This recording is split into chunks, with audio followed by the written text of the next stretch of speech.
My dear friends, my dear masters and my dear gods, ಜನನ ಅಂದರೆ ಆತ್ಮದೇಹದ ಒಳಗೆ ಪ್ರವೇಶವಾಗುವುದು. ಮರಣ ಅಂದ್ರೆ ಆತ್ಮದೇಹನ ಬಿಟ್ಟು ಹೋಗುವುದು. ಈ ದೇಹ ಯಾಕೆ ಬೇಕು ಆತ್ಮಗೆ? ಇದು ಫಸ್ಟ್ ಕ್ವಶನ್ ಟು ಎವ್ರಿಬಡಿ, ಎಲ್ಲರಿಗೂ. ಈ ಭೂಲೋಕ ಒಂದು ಅದ್ಭುತ ಲೋಕ. ಈ ಭೂಲೋಕದಲ್ಲಿ ಭೌತಿಕ ಜೀವನ ಮಾಡಬೇಕಂದ್ರೇನು, ಆಧ್ಯಾತ್ಮಿಕ ಜೀವನ ಮಾಡಬೇಕಂದ್ರೇನು, ದೇಹ ಕಂಪಲ್ಸರಿ ರೂಲ್ ಇದು. ಆ ವಿಷ್ಣು ಪರಮಾತ್ಮಗೆ ಆಗ್ಲಿ ದೇಹ ಇಲ್ಲಂದ್ರೆ ಈ ಲೋಕದಲ್ಲಿ ಏನು ಮಾಡಕ್ಕಾಗಲ್ಲ. ಇದು ನಾವೆಲ್ಲರೂ ತಿಳ್ಕೋಬೇಕು. ಜನನ ಮರಣ ಬಗ್ಗೆ ಗೊತ್ತಿಲ್ಲ ಅಂದ್ರೆ ಇನ್ನು ಆಧ್ಯಾತ್ಮಿಕ ಜೀವನವೇ ಇಲ್ಲ.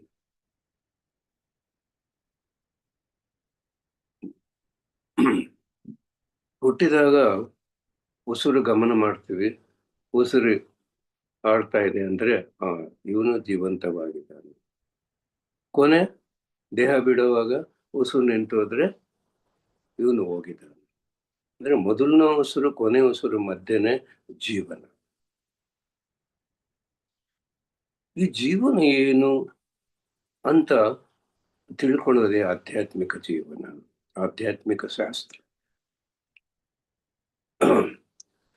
ಹುಟ್ಟಿದೀವಿ ಎಲ್ಲರೂ, ಆದರೆ ಎಲ್ಲಿಂದ ಬಂದಿವಿ, ಯಾಕೆ ಜನ್ಮ ತಗೊಂಡಿದ್ವಿ, ಏನು ಮಾಡಕ್ಕೆ ಬಂದಿದ್ವಿ, ಮತ್ತೆ ಎಲ್ಲಿ ಹೋಗಬೇಕು, ಈ ಪ್ರಶ್ನೆಗಳೆಲ್ಲ ಧ್ಯಾನ ಮಾಡಿದ್ರೇನೆ ಬರೋದು. ಧ್ಯಾನ ಮಾಡಲಿಲ್ಲ ಅಂದ್ರೆ ಈ ಪ್ರಶ್ನೆಗಳೇ ಇಲ್ಲ. ಕೇವಲ ತಿನ್ನೋದು ಮಾಡ್ಕೊಳ್ಳೋದು ಅವ್ರನ್ನೇನಂತಾರ, ಪಶು ಅಂತಾರ. ಈ ಪಶು ಏನಾಗಬೇಕು? ಪಶುಪತಿ. ಪಶುಪತಿ ಅಂದ್ರೆ ಈಶ್ವರ, ಧ್ಯಾನ ಮಾಡೋರು. ಪ್ರಾಣಿಗಳು ತಿಂತಾವ ಮಲ್ಕೊಂತಾವ, ಆ ಪ್ರಾಣಿಗಳಿಗೆ ಬುದ್ಧಿ ಇಲ್ಲ. ನಮ್ಗೇನಿದೆ? ಬುದ್ಧಿ ಇದೆ. ಮನುಷ್ಯನಿಗೇನಿದೆ? ಬುದ್ಧಿ ಇದೆ. ಹೇಗಿದೆ ಬುದ್ಧಿ? ಈ ಬುದ್ಧಿಗೆ ಏನು ಬೇಕು? ಈ ಬುದ್ಧಿನ ಹೇಗೆ ಉಪಯೋಗಿಸ್ಕೋಬೇಕು? ಇದೆಲ್ಲ ಆಧ್ಯಾತ್ಮಿಕ ಶಾಸ್ತ್ರ. ನಾವು ಪಿರಮಿಡ್ ಮಾಸ್ಟರ್ಸ್ ಎಲ್ಲರೂ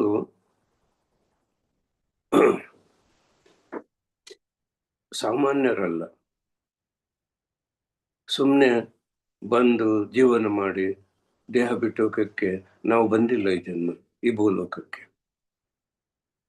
ಇದು ನಾವೆಲ್ಲರೂ ತಿಳ್ಕೋಬೇಕು. ಯಾಕೆ ಧ್ಯಾನ ಮಾಡಬೇಕು ಅಂದ್ರೆ ಆರೋಗ್ಯ ಬೇಕು, ನೆಮ್ಮದಿ ಬೇಕು, ಜ್ಞಾನ ಬೇಕು, ಆನಂದ ಬೇಕು. ಇಷ್ಟೇನಾ? ಇವೆಲ್ಲ ಚಾಕ್ಲೇಟ್ಸ್. ಇದಕ್ಕೆ ನಾವು ಜನ್ಮ ತಗೊಂಡಿಲ್ಲ. ಈ ಭೂಲೋಕದ ಉದ್ಧಾರಕ್ಕೆ ಬಂದಿದ್ದೀವಿ ನಾವು. ಈ ಭೂಲೋಕ ದಿವ್ಯ ಲೋಕವಾಗಬೇಕು. ಅದೇ ನಮ್ಮ ಕೆಲಸ, ಅದೇ ನಮ್ಮ ಸಂಕಲ್ಪ. ಇಲ್ಲಿ ಮಾಡ್ಕೊಂಡಿಲ್ಲ ಸಂಕಲ್ಪ. ಮೇಲ ಲೋಕದಲ್ಲಿ ಜನ್ಮ ತಗೊಳ್ಳುವಾಗ ಒಂದು ಕಾರಣ, ಅದೇ ಕಾರಣ ಈ ಭೂಲೋಕ ದಿವ್ಯ ಲೋಕವಾಗಬೇಕು. ಇವಾಗ ಜನ್ಮ ತಗೊಂಡಿದ್ದು ನಾವೇನ್ ಮಾಡ್ತಾ ಇದೀವೋ ಇದು ಕಾರ್ಯ, ಇದೇ ಕಾರಣ ಕಾರ್ಯ ಸಂಬಂಧ. ಕಾರಣ ಮೇಲೆ ಲೋಕದಲ್ಲಿ ಎಲ್ಲರನ್ನ ಸೇರಿಸಿ ಪತ್ರಿಸರು. ಅವರು ಯಾರು? Intergalactic federation chairman. ಅಂದ್ರೆ ಇವಾಗ ಪಾರ್ಲಿಮೆಂಟ್ ಆಗಿರತ್ತೋ, ಎಲ್ಲ ರಾಷ್ಟ್ರಗಳಿಗೆ ಒಂದು ಪ್ರೈಮ್ ಮಿನಿಸ್ಟರ್ ಆಗಿರ್ತಾರೋ, ಇಂಟರ್ನ್ಯಾಷನಲ್ ಒಂದು ಮೀಟಿಂಗ್ ನಡೆಯುತ್ತೆ ಅಮೆರಿಕ, ಹಾಗೆ ಎಲ್ಲ ಲೋಕಗಳು ಸೇರಿ ಒಂದು ಮೀಟಿಂಗ್ ಮಾಡ್ಕೊಳ್ಳೋ ಲೋಕನೇ, ಪ್ರದೇಶನೇ ವರ್ಲ್ಡ್ ಇಂಟರ್ ಗ್ಯಾಲಾಕ್ಟಿಕ್ ಫೆಡರೇಷನ್. ಅಲ್ಲಿ ನಾವೆಲ್ಲರೂ ಸೇರಿ ಪತ್ರಿಸರು, ನಾವೆಲ್ಲರೂ ಭೂಲೋಕಕ್ಕೆ ಹೋಗೋಣ,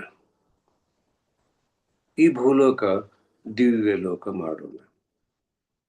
ಯಾಕಂದರೆ ಸಾರ್ ಹೇಳ್ತಾ ಇದ್ರು, ಯುಗ ಯುಗದಲ್ಲಿ ಒಬ್ಬ ಅವತಾರ ಪುರುಷ ಜನ್ಮ ತಗೊಂತಾ ಇದ್ರು. ಈ ಭೂಲೋಕ ಬದಲಾವಣೆ ಆಗ್ಲಿಲ್ಲ, ದಿವ್ಯ ಲೋಕವಾಗ್ಲಿಲ್ಲ. ಅದಕ್ಕೆ ಈ ಸಾರ್ತಿ ನಾವೆಲ್ಲರೂ ಭೂಲೋಕಕ್ಕೆ ಬಂದು ನಾವೆಲ್ಲರೂ ಅವತಾರ ಪುರುಷರು. ಏನು ಅವತಾರ ಅಂದ್ರೆ ನಾವು ತಿಳ್ಕೋಬೇಕು. ಏನು ಅವತಾರ? ಆ ವಿಷ್ಣು ಪರಮಾತ್ಮ ಭೂಲೋಕಕ್ಕೆ ಬರಬೇಕು. ಮತ್ತೆ ವಿಷ್ಣು ಪರಮಾತ್ಮಗೆ ದೇಹ ಬೇಕಲ್ಲ. ಆ ಶ್ರೀರಾಮನ ದೇಹದ ಒಳಗೆ ಪ್ರವೇಶವಾದ ವಿಷ್ಣು ಪರಮಾತ್ಮ ಅವತಾರ ಪುರುಷ. ಅಂದ್ರೆ ದೇಹ ಅವತಾರ, ಆತ್ಮ ಪುರುಷ. ಆ ವಿಷ್ಣು ಪರಮಾತ್ಮ ಆತ್ಮಗೆ ಶ್ರೀರಾಮನ ಶರೀರ ಅವತಾರ ಆಯ್ತು, ಇದೇ ಅವತಾರ ಪುರುಷ. ಕೃಷ್ಣನ ಶರೀರ ಅವತಾರ ಆಯ್ತು, ಬುದ್ಧ ಭಗವಾನನ ಶರೀರ ಅವತಾರ ಆಯ್ತು.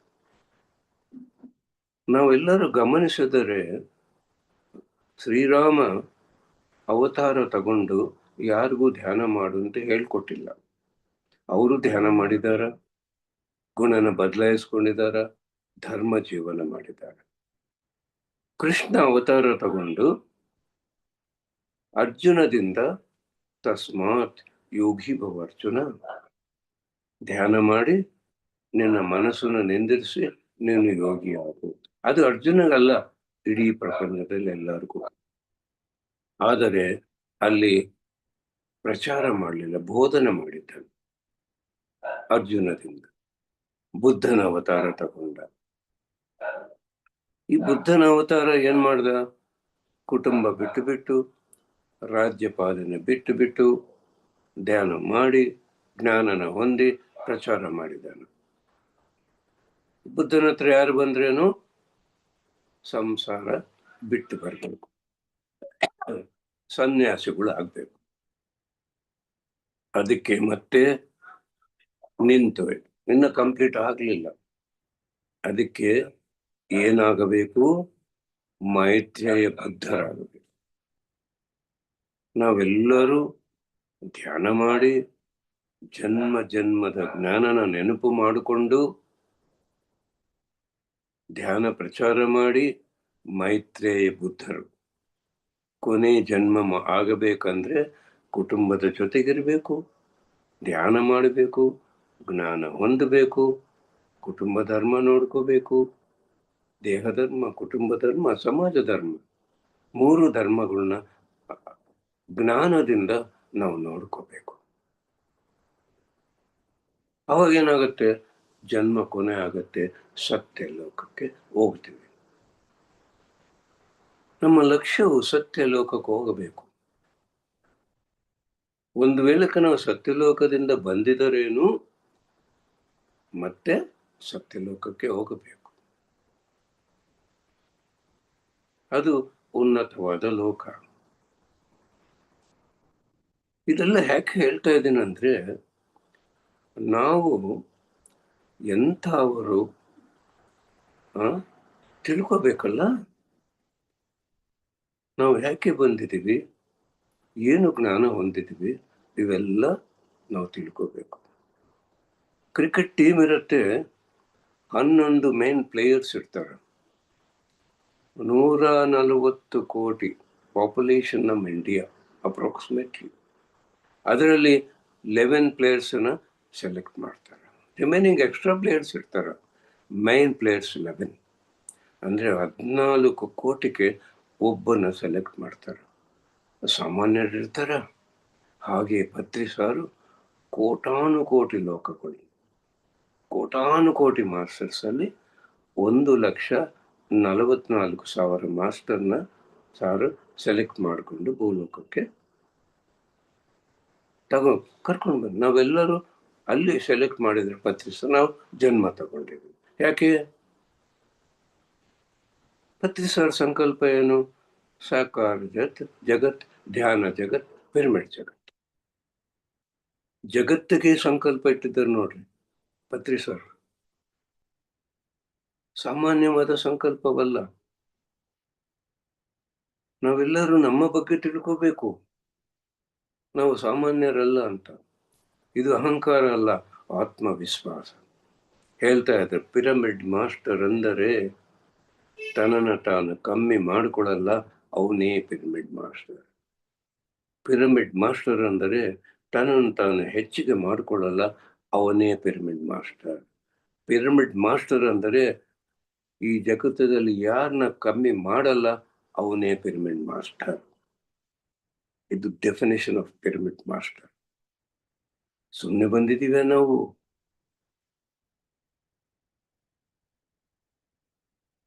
ಎಂಥ ಅದ್ಭುತವಾದ ಕೆಲಸಕ್ಕೆ ಬಂದಿದ್ದೀವಿ.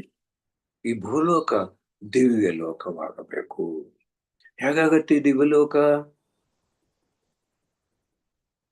ಮನುಷ್ಯರಿದ್ದರೆ ಮಾನವ ಲೋಕ, ದೇವತೆಗಳಿದ್ರೆ ದಿವ್ಯ ಲೋಕ.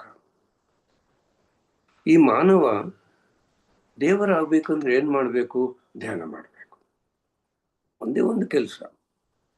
40 ವರ್ಷದ ಕೆಳಗೆ ಪತ್ರಿಸಾರು, ನಾನು ದೇಹವಲ್ಲ, ನಾನು ಚೈತನ್ಯ ಪದಾರ್ಥ, ನಾನು ಮಾನವನಲ್ಲ, ನಾನೇ ಭಗವಂತ ಅಂತ ಒಪ್ಪಿಕೊಂಡು ಓಡಾಡಿ ಓಡಾಡಿ ಓಡಾಡಿ ಪ್ರಚಾರ ಮಾಡಿದ್ರು.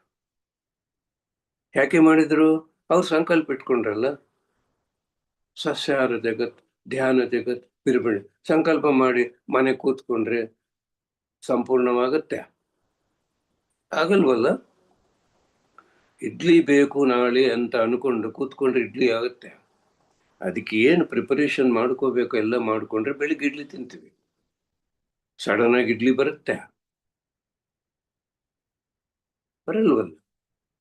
ಹಾಗೆ ನಾವು ಎಲ್ಲರೂ ಏನು ಸಂಕಲ್ಪ ಇಟ್ಕೊಂಡಿದ್ದೀವೋ ಆ ಸಂಕಲ್ಪಕ್ಕೆ ನಾವು ಏನು ಮಾಡಬೇಕು? ನಮ್ಮ ಜೀವನನ ಅರ್ಪಣೆ ಮಾಡಬೇಕು, ಸಮರ್ಪಣೆ ಮಾಡಬೇಕು. ಅದಕ್ಕೆ ಇದೆಲ್ಲ ತಿಳ್ಕೋಬೇಕು. ಈ ಭೂಲೋಕದಲ್ಲಿ ಎಲ್ಲರೂ ದೇವತೆಗಳು ಆದರೆ ಈ ಲೋಕ ದಿವ್ಯ ಲೋಕವಾಗುತ್ತೆ. Very simple. ನೀವು ಗಮನಿಸ್ರಿ, ನಮ್ಮ ಉದ್ಧಾರ ಲೋಕದ ಉದ್ಧಾರ. ಭೂಲೋಕ ಉದ್ಧಾರ ಆದ್ರೆ ನಾವು ದೇವತೆಗಳಾಗಲ್ಲ. ನಾವು ದೇವತೆಗಳಾದ್ರೆ ಭೂಲೋಕ ದಿವ್ಯ ಲೋಕವಾಗುತ್ತೆ. ಈ ಭೂಲೋಕ ಜಗತ್ತದಲ್ಲಿ ಒಂದು ಭಾಗ. ಈ ಲೋಕದ ಉದ್ಧಾರ ಜಗತ್ತಿನ ಉದ್ಧಾರ. ಈ ಜಗತ್ತು ಸೃಷ್ಟಿಗೆ ಮೂಲವಾದ ವಿಶ್ವ ಮೂಲ ಚೈತನ್ಯದ ಉದ್ಧಾರ.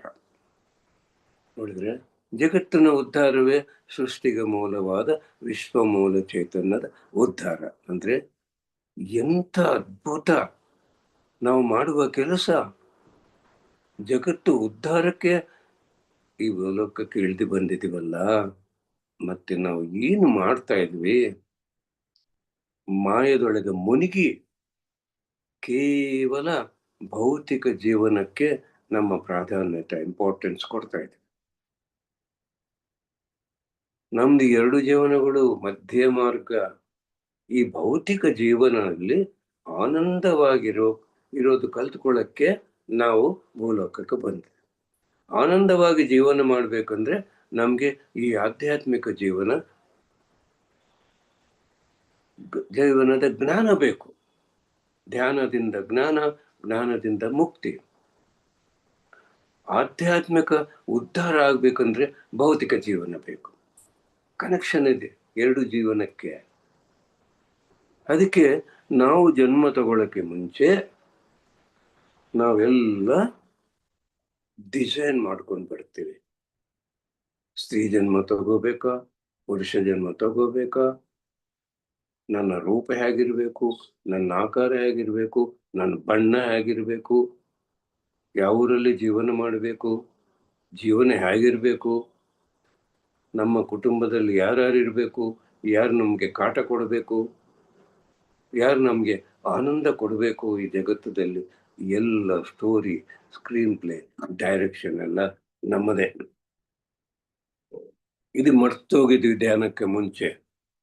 ಅದಕ್ಕೆ ಇದು ನೆನಪು ಮಾಡ್ಕೊಳ್ಳಕ್ಕೆ ನಮ್ಗೆ ಈ ಧ್ಯಾನ ಬೇಕು. ನೆನಪು ಮಾಡ್ಕೋಬೇಕು. ನಾವು ಎಲ್ಲಿಂದ ಬಂದಿದ್ದೀವಿ, ಯಾಕೆ ಬಂದಿದ್ದೀವಿ, ಮತ್ತೆ ಯಾವ ಲೋಕಕ್ಕೆ ಹೋಗಬೇಕು, ಇದೆಲ್ಲ ಆಧ್ಯಾತ್ಮಿಕ ಜೀವನದ ಪ್ರಾಧಾನ್ಯತೆ. ನನಗೆ ಆರೋಗ್ಯ ಸಿಕ್ತು, ನೆಮ್ಮದಿ ಸಿಕ್ತು, ನಾನು ಏನು ಅನ್ಕೊಂಡ್ರೆ ಆಯಿತು, ನಾನು ಆನಂದವಾಗಿ ಜೀವನ ಮಾಡ್ತಾ ಇದ್ದೀನಿ, ಇವೆಲ್ಲ ಚಾಕ್ಲೇಟ್ಸ್. ಈ ಅನುಭವಗಳೆಲ್ಲ ಚಾಕ್ಲೇಟ್ಸ್. ಇಷ್ಟೇ ಸಾಕ? ಗಮನಿಸಿದ್ದರೆ ಪತ್ರಿಸಾರು ಒಂದು ಸಂಕಲ್ಪ ಇಟ್ಟುಕೊಂಡು ಎಷ್ಟು ಅವರು ಶ್ರಮೆ ಕೃಷಿ ಮಾಡಿದ್ದಾರಂದ್ರೆ ಈಗಿನವ್ರಿಗೆ ಯಾರಿಗೂ ಗೊತ್ತಿಲ್ಲ, ಅದು ನಮ್ಗೆ ಗೊತ್ತು. ಕರ್ನೂಲಿನಿಂದ ಆದೋನಿ 100 ಕಿಲೋಮೀಟರ್ಸ್. ನಮ್ಮ ಊರಿಗೆ 10 ದಿನಕ್ಕೊಂದ್ಸಾರ್ತಿ, 15 ದಿನಕ್ಕೊಂದ್ಸಾರ್ತಿ ಬರ್ತಾ ಇದ್ರಂತ ಧ್ಯಾನ ಹೇಳ್ಕೊಳಕ್ಕೆ. ಯಾಕೆ? ಅವಾಗ ಯಾರು ಕೇಳಿಸ್ಕೊಳ್ಳೋರಿಲ್ಲ. ಅವ ಸ್ಕೂಲ್ ಟೀಚರ್ ರಮಣಮೂರ್ತಿ ಅಂತ ಒಬ್ಬ ಟೀಚರು 2-3 ಜನನ ಸೇರಿಸಿದ್ರೆ ಅವ್ರಿಗೆ ಧ್ಯಾನ ಹೇಳ್ಕೊಟ್ಟು ಒಂದು ಜ್ಞಾನ ಕೊಟ್ಟು ವಾಪಸ್ ಬರ್ತಾ ಇದ್ರಂತ, ಹೋಗ್ತಾ ಇದ್ರು ಕರ್ನೂಲ್. 94 to 97 3 ವರ್ಷ ಓಡಾಡಿದ್ರೆ ಅವ್ರಿಗೊಂದು ಚಿಕ್ಕ ಕ್ಲಾಸ್ ಸೃಷ್ಟಿಯಾಗಿದೆ. ಆ ಕ್ಲಾಸ್ಗೆ ಬಂದಿರೋರು 25 ಜನ, ಅದರಲ್ಲಿ ನಾನೊಬ್ಬ. ಇದೆಲ್ಲ ಯಾಕೆ ಹೇಳ್ತಾ ಇದ್ದೀನಂದ್ರೆ, ನಮ್ಮ ಸಂಕಲ್ಪಕ್ಕೆ ನಮ್ಮ ಗುರುಗಳು ಸುಮ್ಮನೆ ಕೂತ್ಕೊಂಡಿಲ್ಲ, ಭೂಲೋಕಕ್ಕೆ ಬಂದು ಸಂಕಲ್ಪ ಇಟ್ಟುಕೊಂಡು. ನೋಡಿದ್ರೆ 3 ವರ್ಷ ಓಡಾಡಿದ್ರೆ ಒಂದು ಚಿಕ್ಕ ಕ್ಲಾಸ್. ಇವತ್ತು ನನ್ನ ಭಾಗ್ಯ ನೋಡ್ರಿ, ಒಂದು ಫೋನ್ ಹೊಡೆದ್ರೆ ಇಷ್ಟು ಜನ ಸೇರಿದಾರಲ್ಲ. ಇಡೀ ಲೋಕದಲ್ಲಿ. ಇದ್ರ ಹಿಂದೆ ಗುರುಗಳ ಕಷ್ಟ, ಸಹನೆ ಎಷ್ಟು ಇದೆ, ಹಠ, ಎಲ್ಲ ಶ್ರದ್ಧೆ, ಸಂಕಲ್ಪ ಎಲ್ಲ ಇದಾವ. ಎಲ್ಲರೂ ಭೂಲೋಕದಲ್ಲಿ ನಮ್ಮ ಮಾತು ಕೇಳಿಸ್ಕೋಬೇಕು, ಸಸ್ಯಾಹಾರಿಗಳಾಗಬೇಕು, ಧ್ಯಾನ ಯೋಗಿಗಳಾಗಬೇಕು. ಈ ಲೋಕ ದೈವಲೋಕವಾಗಬೇಕಂದ್ರೆ ಏನು ಮಾಡಬೇಕಂತ ಪತ್ರಿಸಾರಿಗೆ ಜ್ಞಾನವಿದೆ. ಅವ್ರೇನ್ ಮಾಡಿದ್ರು? ಸಾಮೂಹಿಕ ಧ್ಯಾನ ಮಾಡಿ ಸಂಕಲ್ಪಗಳಿಟ್ರು. ಈ ಸಂಕಲ್ಪ ಏನು? ಸಸ್ಯಾಹಾರ ಜಗತ್, ಧ್ಯಾನ ಜಗತ್, ಪಿರಮಿಡ್ ಜಗತ್. 97, 98 ಧ್ಯಾನ ಯಜ್ಞಗಳಿಲ್ಲ. ಕರ್ನೂಲ್ ಪಿರಮಿಡ್ ಅಲ್ಲಿ ದಸರಾ ರಾತ್ರಿ ನಾವು ಒಂದು ದಿನ ಬೆಳಗ್ಗಿಂದ ರಾತ್ರಿವರೆಗೆ ಒಂದು ದಿನ ಪ್ರೋಗ್ರಾಮ್. ಒಂದು 200-250 ಜನ ಸೇರಿ ಎಲ್ಲರೂ ಧ್ಯಾನ ಮಾಡ್ತಾ ಇದ್ರು. ಇವಾಗ ಯಜ್ಞಗಳು ಯಾಗಗಳು ಹೇಗಾಗ್ತಾವ ಆವಾಗ ಓನ್ಲಿ 1 ಡೇ. 97, 98 ಒಂದು 200-250 ಜನ. 99 ನೋಡಿದ್ರೆ ಒಂದು ಸಂಕಲ್ಪದ ಪ್ರಭಾವ ಹೇಗಾಗತ್ತಂತ ಫಸ್ಟ್ ಕರ್ನೂಲ್ ಯಜ್ಞ ನಡೀತು. 2,500 ಜನ ಬಂದರು. ನೋಡಿದ್ರೆ 250 ಹೋಗಿ 2,500. ಸಂಕಲ್ಪದ ಪ್ರಭಾವ ಹೇಳ್ತಾ ಇದ್ದೀನಿ ನಾನು. ಸಾಮೂಹಿಕ ಧ್ಯಾನದಲ್ಲಿ ನಾವು ಏನು ಸಂಕಲ್ಪ ಇಟ್ಕೊಂಡ್ರೆ ಅದು ಅದ್ಭುತವಾಗಿ ಸೃಷ್ಟಿ ಆಗುತ್ತೆ. ಅದಕ್ಕೆ ಗ್ರೂಪ್ ಮೆಡಿಟೇಷನ್ಗಳು. ಅದು 2012 ಲಕ್ಷಾಂತರ, ಬಟ್ ಅಪ್ರಾಕ್ಸಿಮೇಟ್ಲಿ 25 lakhs ಅನ್ಕೋಬೋದ್ರಿ. ಅಪ್ರಾಕ್ಸಿಮೇಟ್ಲಿ ನೋಡಿದ್ರಿ 0 0 0 0. ಎಷ್ಟು 0 ಇದ್ರೇನು ಅದಕ್ಕೆ ಬೆಲೆ ಬರ್ಬೇಕಂದ್ರೆ ಒಂದು ಬಗಲಿಗೆ ಇರಬೇಕು. ಆ ಒಬ್ಬರೇ ಪತ್ರಿಸಾರ್, ಆ 0ಗಳೇ ನಾವು. ಇದೆಲ್ಲ ಯಾಕೆ ಹೇಳ್ತಾ ಇದ್ದೇನೆ? ಅವರು ಶ್ರಮೆ. 2019 ಮಹಿಳಾ ಧ್ಯಾನ ಮಹಾಚಕ್ರ. ಆ ಮಹಿಳಾ ಧ್ಯಾನ ಮಹಾಚಕ್ರದಿಂದ ಏನಾಯ್ತು? ಲಾಕ್ಡೌನ್ ಬಂತು. ಲಾಕ್ಡೌನ್ ನಿಂದ ಏನಾಯ್ತು? ಈ ಜೂಮ್ಗಳು ಬಂದವು. ಇವಾಗ ಕ್ಯಾಲ್ಕುಲೇಷನ್ ಮಾಡ್ಲಿಕ್ಕೆ ಆಗ್ತಾ ಇಲ್ಲ. ಎಷ್ಟು ಜನ ದಿನಾಲಿ ಧ್ಯಾನಿಗಳು ಆಗ್ತಾ ಇದ್ದಾರೆ ಅಂದರೆ ಕಾಂಟ್ ಇಮ್ಯಾಜಿನ್. ಯಾಕಂದ್ರೆ 2004 ನಾನು ಪತ್ರಿ ಸರ್ ಅಮೆರಿಕ ಹೋದಾಗ ಒಂದು 20 ಜನ ಪಿರಮಿಡ್ ಮಾಸ್ಟರ್ ಇದ್ರೆ ದೊಡ್ಡ ಸುದ್ದಿ. ಹೋದ ವರ್ಷ ನಾನು ಹೋದೆ, ಇವಾಗ ಎಷ್ಟು ಜನ ಇದ್ದಾರ? ಮೊನ್ನೆ ವರ್ಲ್ಡ್ ಮೆಡಿಟೇಷನ್ ಡೇಗೆ 50,000 ಜನ ಅಮೆರಿಕದಲ್ಲಿ ಧ್ಯಾನ ಮಾಡಿದ್ದಾರೆ. ನೋಡಿದ್ರೆ ಈ ಯಜ್ಞಗಳು ಯಾಗಗಳ ಫಲ ಎಷ್ಟಿದೆ, ನಮ್ಗೆ ಎಷ್ಟು ಪುಣ್ಯ ಬರುತ್ತಲ್ಲ ಇವೆಲ್ಲ ಮಾಡಿದ್ರೆ. ಈ ಲೋಕನೇ ಬದಲಾವಣೆ ಮಾಡೋರು ನಾವು, ಯುಗನೇ ಬದಲಾವಣೆ ಮಾಡೋರು ನಾವು. ಇದೆಲ್ಲ ನಾವು ತಿಳ್ಕೋಬೇಕು. ಆವಾಗೆ ನಾವು ಸಮಯನ ಉಪಯೋಗಿಸ್ಕೊಂತೀವಿ. ಕೇವಲ ನಮ್ಮ ಆರೋಗ್ಯಕ್ಕೆಲ್ಲ ಈ ಧ್ಯಾನ, ನಾವು ಏನ್ ಬೇಕೋ ಅದು ಒಂದಕ್ಕಲ್ಲ ಧ್ಯಾನ. ಅಷ್ಟು ಚಿಕ್ಕ ವಿಷಯನ ತಿಳ್ಕೋಬೇಕು ನಾವು. ಎಷ್ಟು ಅದ್ಭುತ ಇದು ಧ್ಯಾನ ಎಂಬುದು. ಎಲ್ಲರೂ ಮಾಡ್ತಾ ಹೋಗಿದ್ದೀವಿ. 2012 ಡಿಸೆಂಬರ್ 21 14 ದಿನ ಧ್ಯಾನ ಮಹಾಚಕ್ರ, ಮೊದಲನ ಧ್ಯಾನ ಮಹಾಚಕ್ರ ಕಟ್ತಾವೆ. 2012 21 ಬೆಳಿಗ್ಗೆ 7 ಗಂಟೆಗೆ ಪತ್ರಿ ಸರ್ ಸಂದೇಶ ಕೊಟ್ಟರು ಸ್ಟೇಜ್ ಮೇಲೆ. ಇವತ್ತು ರಾತ್ರಿ 12ದಿಂದ ಸತ್ಯಯುಗ ಆರಂಭವಾಗತ್ತೆ. ನೋಡಿದ್ರೆ ಕಲಿಯುಗ ಸತ್ಯಯುಗವಾಗಿ ಬದಲಾವಣೆ ಆಗ್ಬೇಕಂದ್ರೆ ನಾವಿಷ್ಟು ಯಜ್ಞಗಳು, ಚಕ್ರಗಳು ಇವೆಲ್ಲ ಮಾಡಿದ್ರೆ ಆ ಶಕ್ತಿ ಎಲ್ಲ ಭೂಲೋಕ ತುಂಬಿಕೊಂಡು ಎಲ್ಲರೂ ಬದಲಾವಣೆ ಆಗಿ ಸತ್ಯಯುಗ ಆರಂಭವಾಗಿದೆ. ಆ ಸತ್ಯಯುಗದ ಪ್ರಭಾವ 2025ರಿಂದ ಆರಂಭವಾಗಿದೆ. ಪ್ರಭಾವ ಕುಕ್ಕರ್ ಇಡ್ತೀವಿ, ಇಟ್ರೆ ಅನ್ನ ಆಗಲ್ಲ, ಅದು ಟೈಮ್ ಹಿಡಿಯುತ್ತೆ. ಈ ಸತ್ಯಯುಗದ ಪ್ರಭಾವನು ಹಾಗೆ.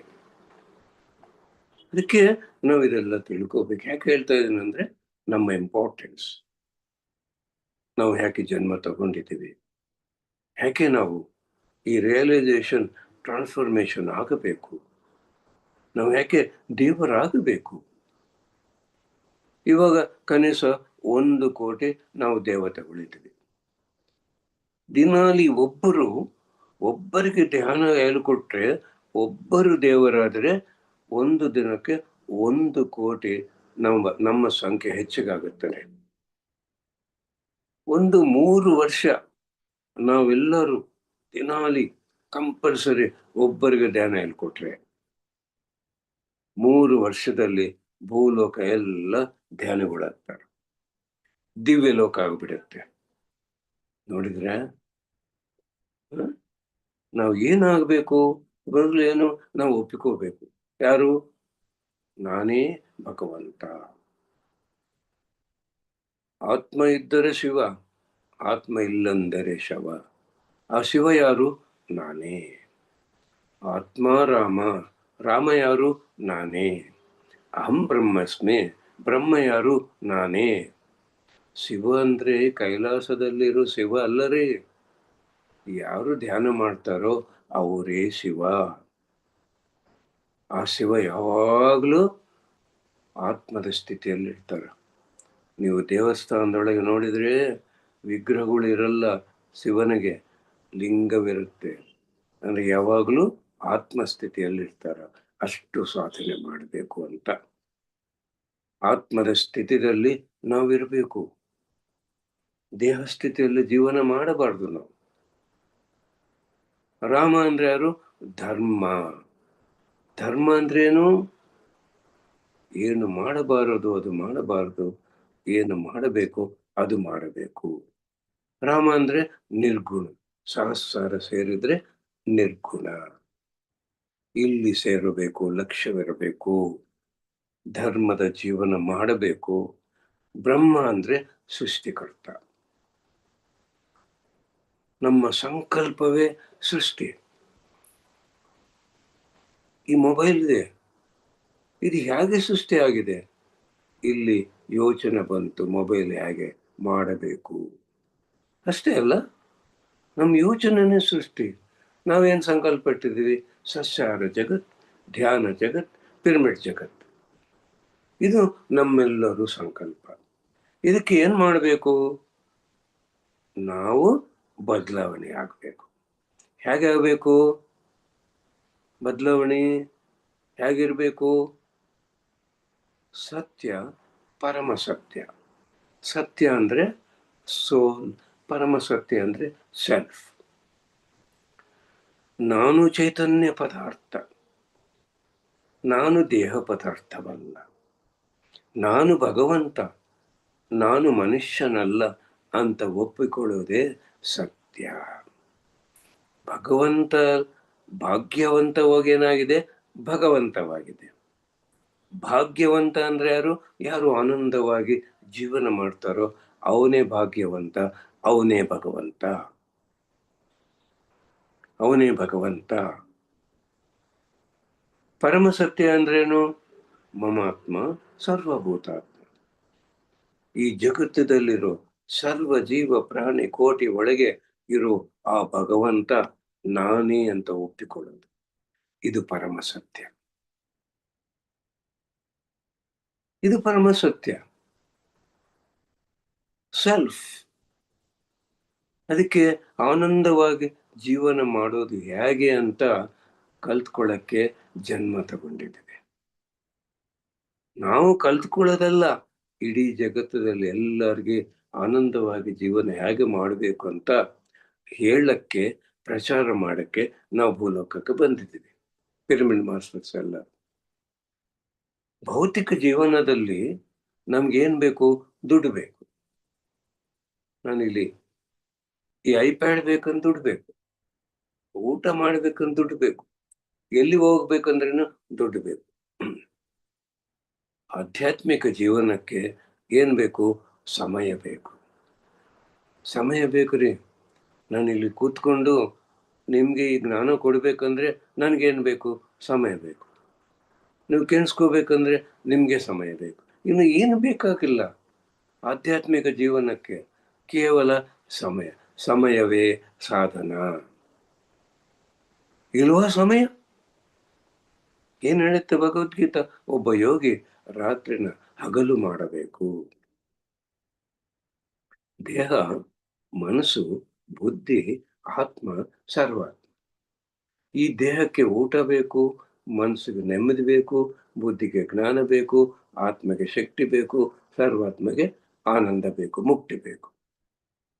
ಈ ದೇಹಕ್ಕೆ ಭುಕ್ತಿ, ಮನಸ್ಸಿಗೆ ರಕ್ತಿ, ಬುದ್ಧಿಗೆ ಯುಕ್ತಿ, ಆತ್ಮಗೆ ಶಕ್ತಿ, ಸರ್ವಾತ್ಮಗೆ ಮುಕ್ತಿ.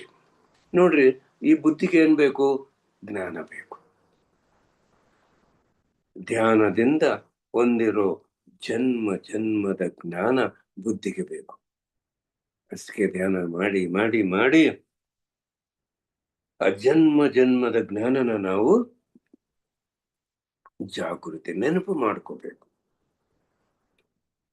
ಸ್ವಾಧ್ಯಾಯ ಮಾಡಿ ಮಾಡಿ ಮಾಡಿ ಮಹಾನುಭಾವರ ಜ್ಞಾನನ ನಾವು ಹೊಂದಬೇಕು. ಸಜ್ಜನ ಸಾಂಗತ್ಯ ಮಾಡಿ ಮಾಡಿ ಮಾಡಿ ಅನುಭವ ಜ್ಞಾನ ಹೊಂದಬೇಕು. ಈ ಜ್ಞಾನ ಬೇಕು ನಮಗೆ. ಅದಕ್ಕೆ ಏನ್ ಬೇಕು? ಸಮಯ.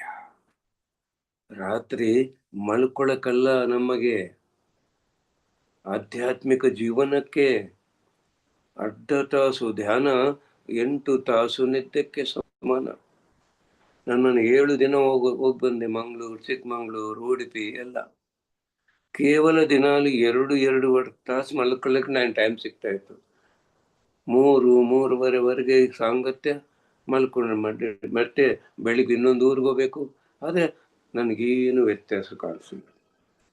ಮತ್ತೆ ಜರ್ನಿ ಮಾಡಬೇಕು, ಕ್ಲಾಸ್ ಬೆಳಿಗ್ಗೆ ಎದ್ದೊಳಿದ್ರೆ ಮತ್ತೆ ಈಗ ಮಲ್ಕೊಳ್ಳೋಕೆ ಟೈಮು ನೆಕ್ಸ್ಟ್ ಅಲ್ಲಿ ಮಾರ್ನಿಂಗ್ವರೆಗೆ ಇರಲ್ಲ ರೀ. ಆದರೆ ನನಗೇನು ಸುಸ್ತಾಗಲಿಲ್ಲ, ಫುಲ್ ಎನರ್ಜೆಟಿಕ್. ಯಾಕೆ? ಆತ್ಮದ ಕೆಲಸ. ನಾವು ಏನು ಮಾಡ್ತಾ ಇದ್ರೆ ಎನರ್ಜಿನ ನಾವು ಬೆಳೆಸ್ಕೊಂತೀವಿ, ಎನರ್ಜಿ ಕಡಿಮೆ ಆಗಲ್ಲ. ಟೈಮ್ನ ನಾವು ಯುಟಿಲೈಸ್ ಮಾಡಬೇಕು. ಯಾಕೆ ಈ ಜನ್ಮ ಜನ್ಮದ ಜ್ಞಾನ ನಮಗೆ? ನಾವು ಮರ್ತೋಗಿದ್ದು ಜ್ಞಾನ ನಾವು ಹೊಂದಿದರೆ ಏನಾಗುತ್ತೆ? ನಮಗೆ ಆನಂದ ಸಿಗತ್ತೆ, ಮುಕ್ತಿ ಸಿಗತ್ತೆ.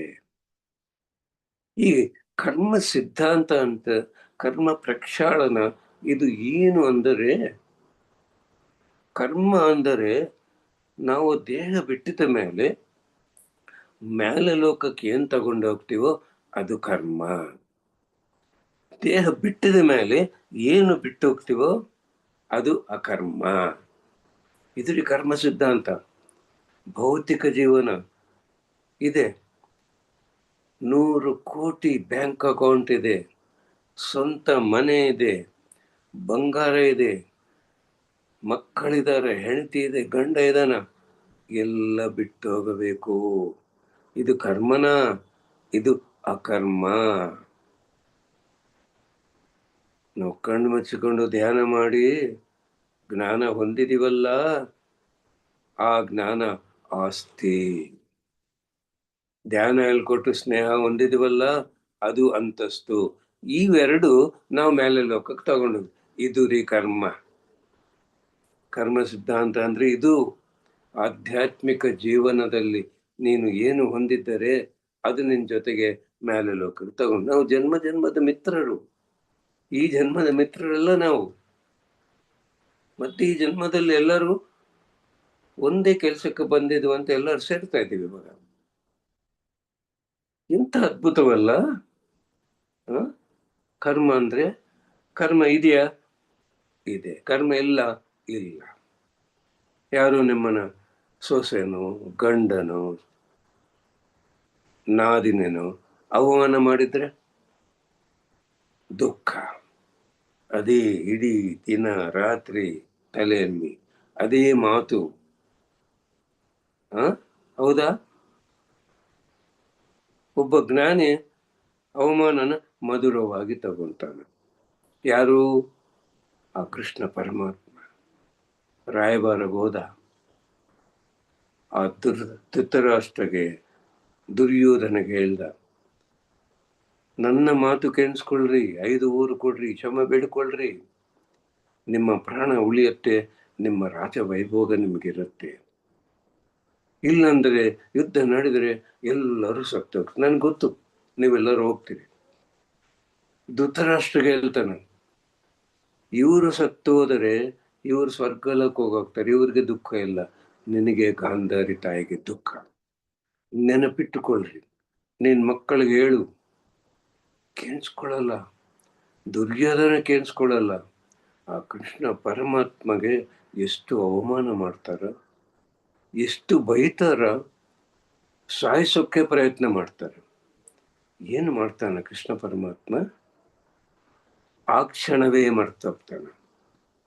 ಅವ್ರು ಏನು ಮಾಡಿದ್ದು ಮರ್ತೋಗ್ತಾನ. ನಗು ನಗುತ್ತಾ, ಹುಚ್ಚರೋ ನೀವು, ನಾನು ಅನ್ಕೊಂಡ್ರೆ ಒಂದು ಕ್ಷಣ ಸಾಕು, ಎಲ್ಲರನ್ನ ಸಾಯಿಸ್ಬಿಡ್ತೇನೆ. ಆದರೆ ಅರ್ಜುನ ಭೀಮ ಪ್ರತಿಜ್ಞೆ ಮಾಡಿದ್ದಾರೆ ನಿಮ್ಮನ್ನು ಸಾಯಿಸಕ್ಕೆ. ಇದು ನನ್ನ ಕೆಲಸವಲ್ಲೋ, ಅದಕ್ಕೆ ಬಿಡ್ತಾ ಇದ್ದೀನಿ. ನೋಡಿದ್ರ?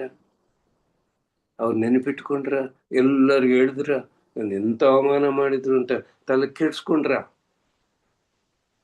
ಮತ್ತೇನ್ ಮಾಡಿದ್ರು? ಕುರುಕ್ಷೇತ್ರ ಸಂಗ್ರಾಮ ನಡೆಯುವಾಗ ಕೌರವರಿಗೆ ಸೈನಿಕನು ಕೊಟ್ಟು ಸಹಾಯ ಮಾಡಿದ್ರು. ಅರ್ಥ ಆಯ್ತಾ? ಈ ಆ ಕೃಷ್ಣ ಪರಮಾತ್ಮ ನೆನಪಿಟ್ಕೊಂಡ ಅವಮಾನ ಬೈಯೋದು. ನಮ್ಮನೇಲಿ ಯಾರೋ ಏನೋ ಒಂದು ಮಾತಂದರೆ ಮುಗಿತಾ ಕೆಲ್ಸ. ಎಷ್ಟು ಧ್ಯಾನ ಮಾಡಿದ್ರೆ ಎಲ್ಲಿ ಪ್ರಕ್ಷಾಳನ ಕರ್ಮ ಇದೆಯಾ? ಇಲ್ಲಿ ಸೇರಬೇಕು. ಆ ಕೃಷ್ಣ ಪರಮಾತ್ಮ ಸಹಸ್ರ ಸೇರಿದ್ದಾರೆ. ಅದಕ್ಕೆ ಅವ್ರಿಗೆ ದುಃಖವಿಲ್ಲ, ಅವರಿಗೆ ಕರ್ಮ ಇಲ್ಲ. ಯಾರಿಗೆ ದುಃಖವಾದ, ಯಾರೋ ಏನೋ ಅಂದ್ರೆ ದುಃಖ, ಅವನಿಗೆ ಕರ್ಮ ಇದೆ. ಈಗ ಏನನ್ನು ಅನ್ಕೊಳ್ಳೋ, Abraham Lincoln president, first senate meeting, ಆ ಸೆನೆಟ್ ಮೆಂಬರ್ಸ್ ಎಲ್ಲರೂ ಕರೋಡಪತೀಸ್. ಈ ಅಬ್ರಹಂ ಲಿಂಕನ್ ಚಪ್ಪಲಿ ತಯಾರು ಮಾಡೋನ್ ಮಗ. ಎಲ್ಲ ಸೆನೆಟ್ ಮೆಂಬರ್ಸ್ಗೆ ಇವನ ನಮ್ಮ ಪ್ರೆಸಿಡೆಂಟು. ನಿಮ್ಗೆಲ್ಲರಿಗೂ ಗೊತ್ತು, ಆ ಕಾಲದಲ್ಲಿ ಈ ಕ್ಯಾಸ್ಟ್ ಫೀಲಿಂಗ್ ಬಹಳ ಇತ್ತು.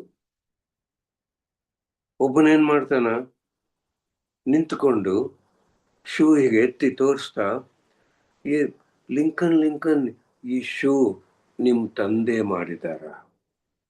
ಒಬ್ಬ ಅಮೆರಿಕನ್ ಪ್ರೆಸಿಡೆಂಟ್ಗೆ ಎಷ್ಟು ಅವಮಾನ ನೋಡ್ರಿ. ಆಕ್ಚುಲಿ ಕೇಸ್ ಆಗ್ಬೋದು ಅವನ ಮೇಲೆ. ಎಂತ ಅವಮಾನ ಅಲ್ವಾ? ಲಿಂಕನ್ ಏನ್ ಮಾಡಿದ್ರು ಗೊತ್ತಾ? Thank you very much.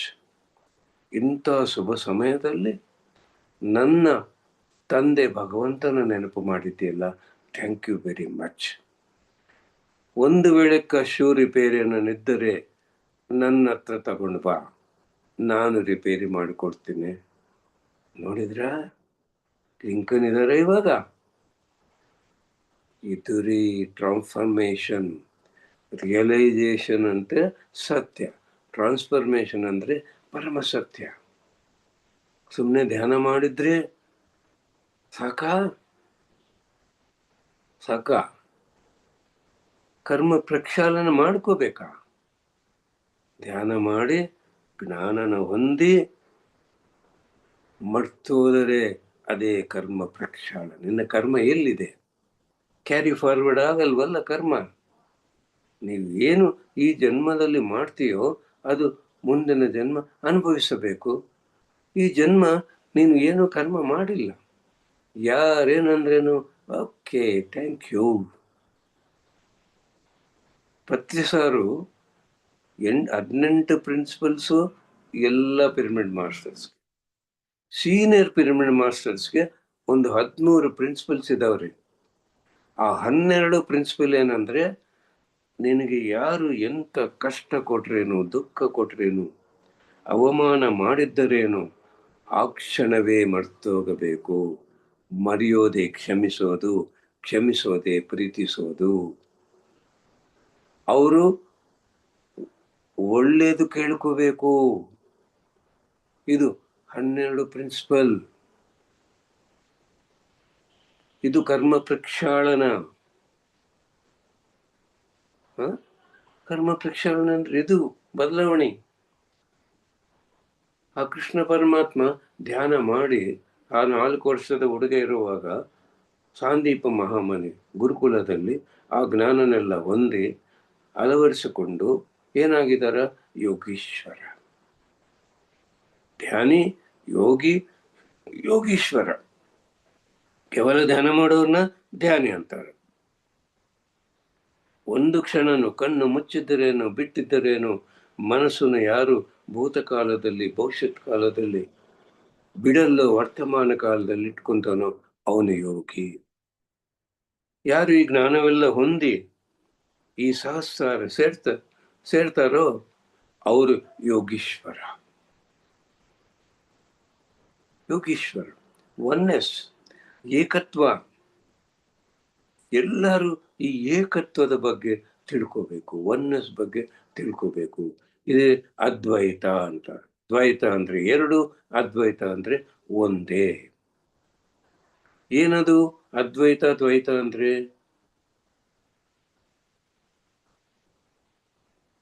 Bhagavad Gita ಹೇಳುತ್ತೆ, ಜನನ ಮಧುರ, ಮರಣ ಮಧುರ,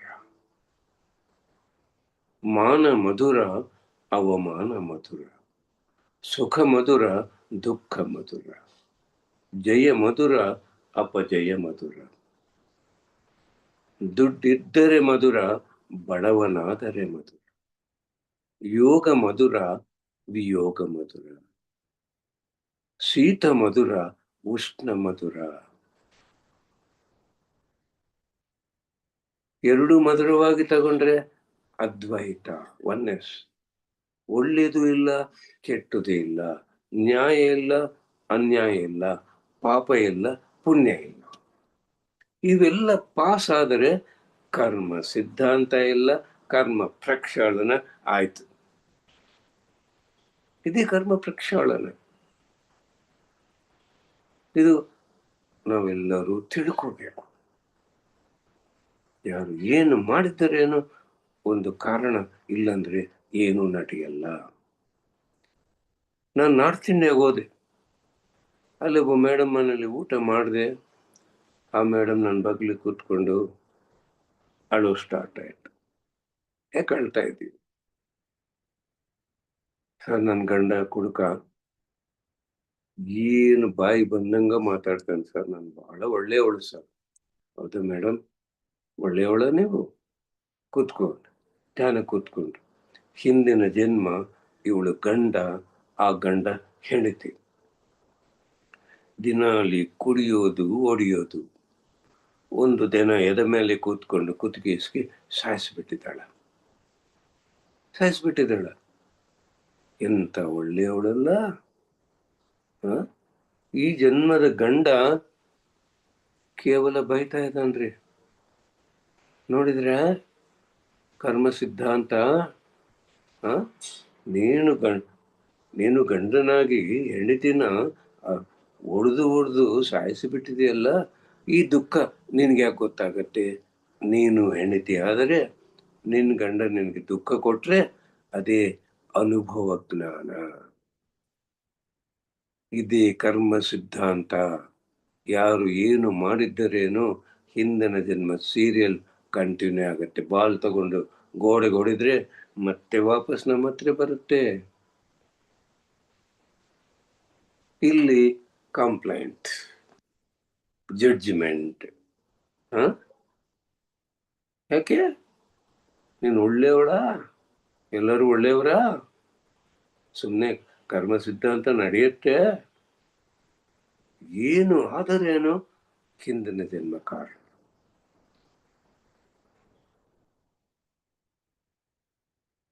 ನಮ್ಮ ಊರಲ್ಲಿ ನಾನು ಮನೆ ಹೋಗಿ ಪ್ರಚಾರ ಮಾಡ್ತಾ ಇದ್ದೆ. ಒಂದಿನ ಅವನ ಮನೆಗೆ ಹೋದ್ರೆ ಒಬ್ರು ಮೇಡಮ್ ಅಂದ್ರು, ಸರ್ ನಿನ್ನೆ ದೇವಸ್ಥಾನಕ್ಕೆ ಹೋದೆ, ಕೋತಿ ನನ್ನ ಸೀರೆ ಎಲ್ಲ ಸರಿಗೆಲ್ಲ ತೆಗೆದು ಬಿಟ್ರು ಸರ್. ಏನ್ ಮೇಡಮ್, ಎಲ್ಲ ಹೆಂಗಸರಿದ್ದಾರೆ, ನಿಮ್ಮ ಸೀರೆನೇ ಯಾಕೆ ಕಿತ್ತಾಗಬೇಕು? ಕೂತ್ಕೊಳ್ರಿ.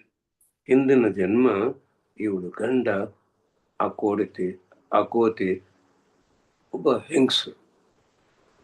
ಪುರುಷ ಅದು ಸ್ತ್ರೀ. ಪಬ್ಲಿಕ್ ಬೀದಿಯಲ್ಲಿ ಸೀರೆ ಎಲ್ಲ ಇಳಿದಾಕಿದ್ರು. ನೋಡಿದ್ರ ಸೀರಿಯಲ್ ಕ್ಷಮ ಬೇಡ್ಕೊ ಮೇಡಮ್ ಆ ಕೋತಿನಂದ್ರೆ. ಮರುದಿನ ಹೇಳ್ತಾ ಇದ್ದಾರ, ಸರ್ ಕ್ಷಮ ಬೇಡ್ಕೊಳ್ಳೋಕ್ಕೆ ಮುಂಚೆ ಕೋತಿಗಳೆಲ್ಲ ಬಂದು ನಮ್ಮನೆ ಧ್ವಂಸ ಮಾಡ್ತಾ ಇದ್ದವು, ನಾನು ಕ್ಷಮ ಬೇಡ್ಕೊಂಡಲ್ಲ, ಒಂದು ಕೋತಿ ಮನೆ ಒಳಗೆ ಪ್ರವೇಶವಾಗ್ತಾ ಇಲ್ಲ. ನೋಡಿದ್ರೆ ಏನು ನಡೆದರೇನು ಕ್ಷಣ ಕ್ಷಣ ಹಿಂದಿನ ಜನ್ಮ ಸೀರಿಯಲ್. ಇದು ಒಪ್ಪಿಕೊಂತಾರೆ ಎಲ್ಲರೂ. ಒಪ್ಪಿಕೊಂಡ್ರೆ ಕರ್ಮ ಇದೆಯಾ? ಕಂಪ್ಲೇಂಟ್ ಇದೆಯಾ? ಜಡ್ಜ್ಮೆಂಟ್ ಇದೆಯಾ?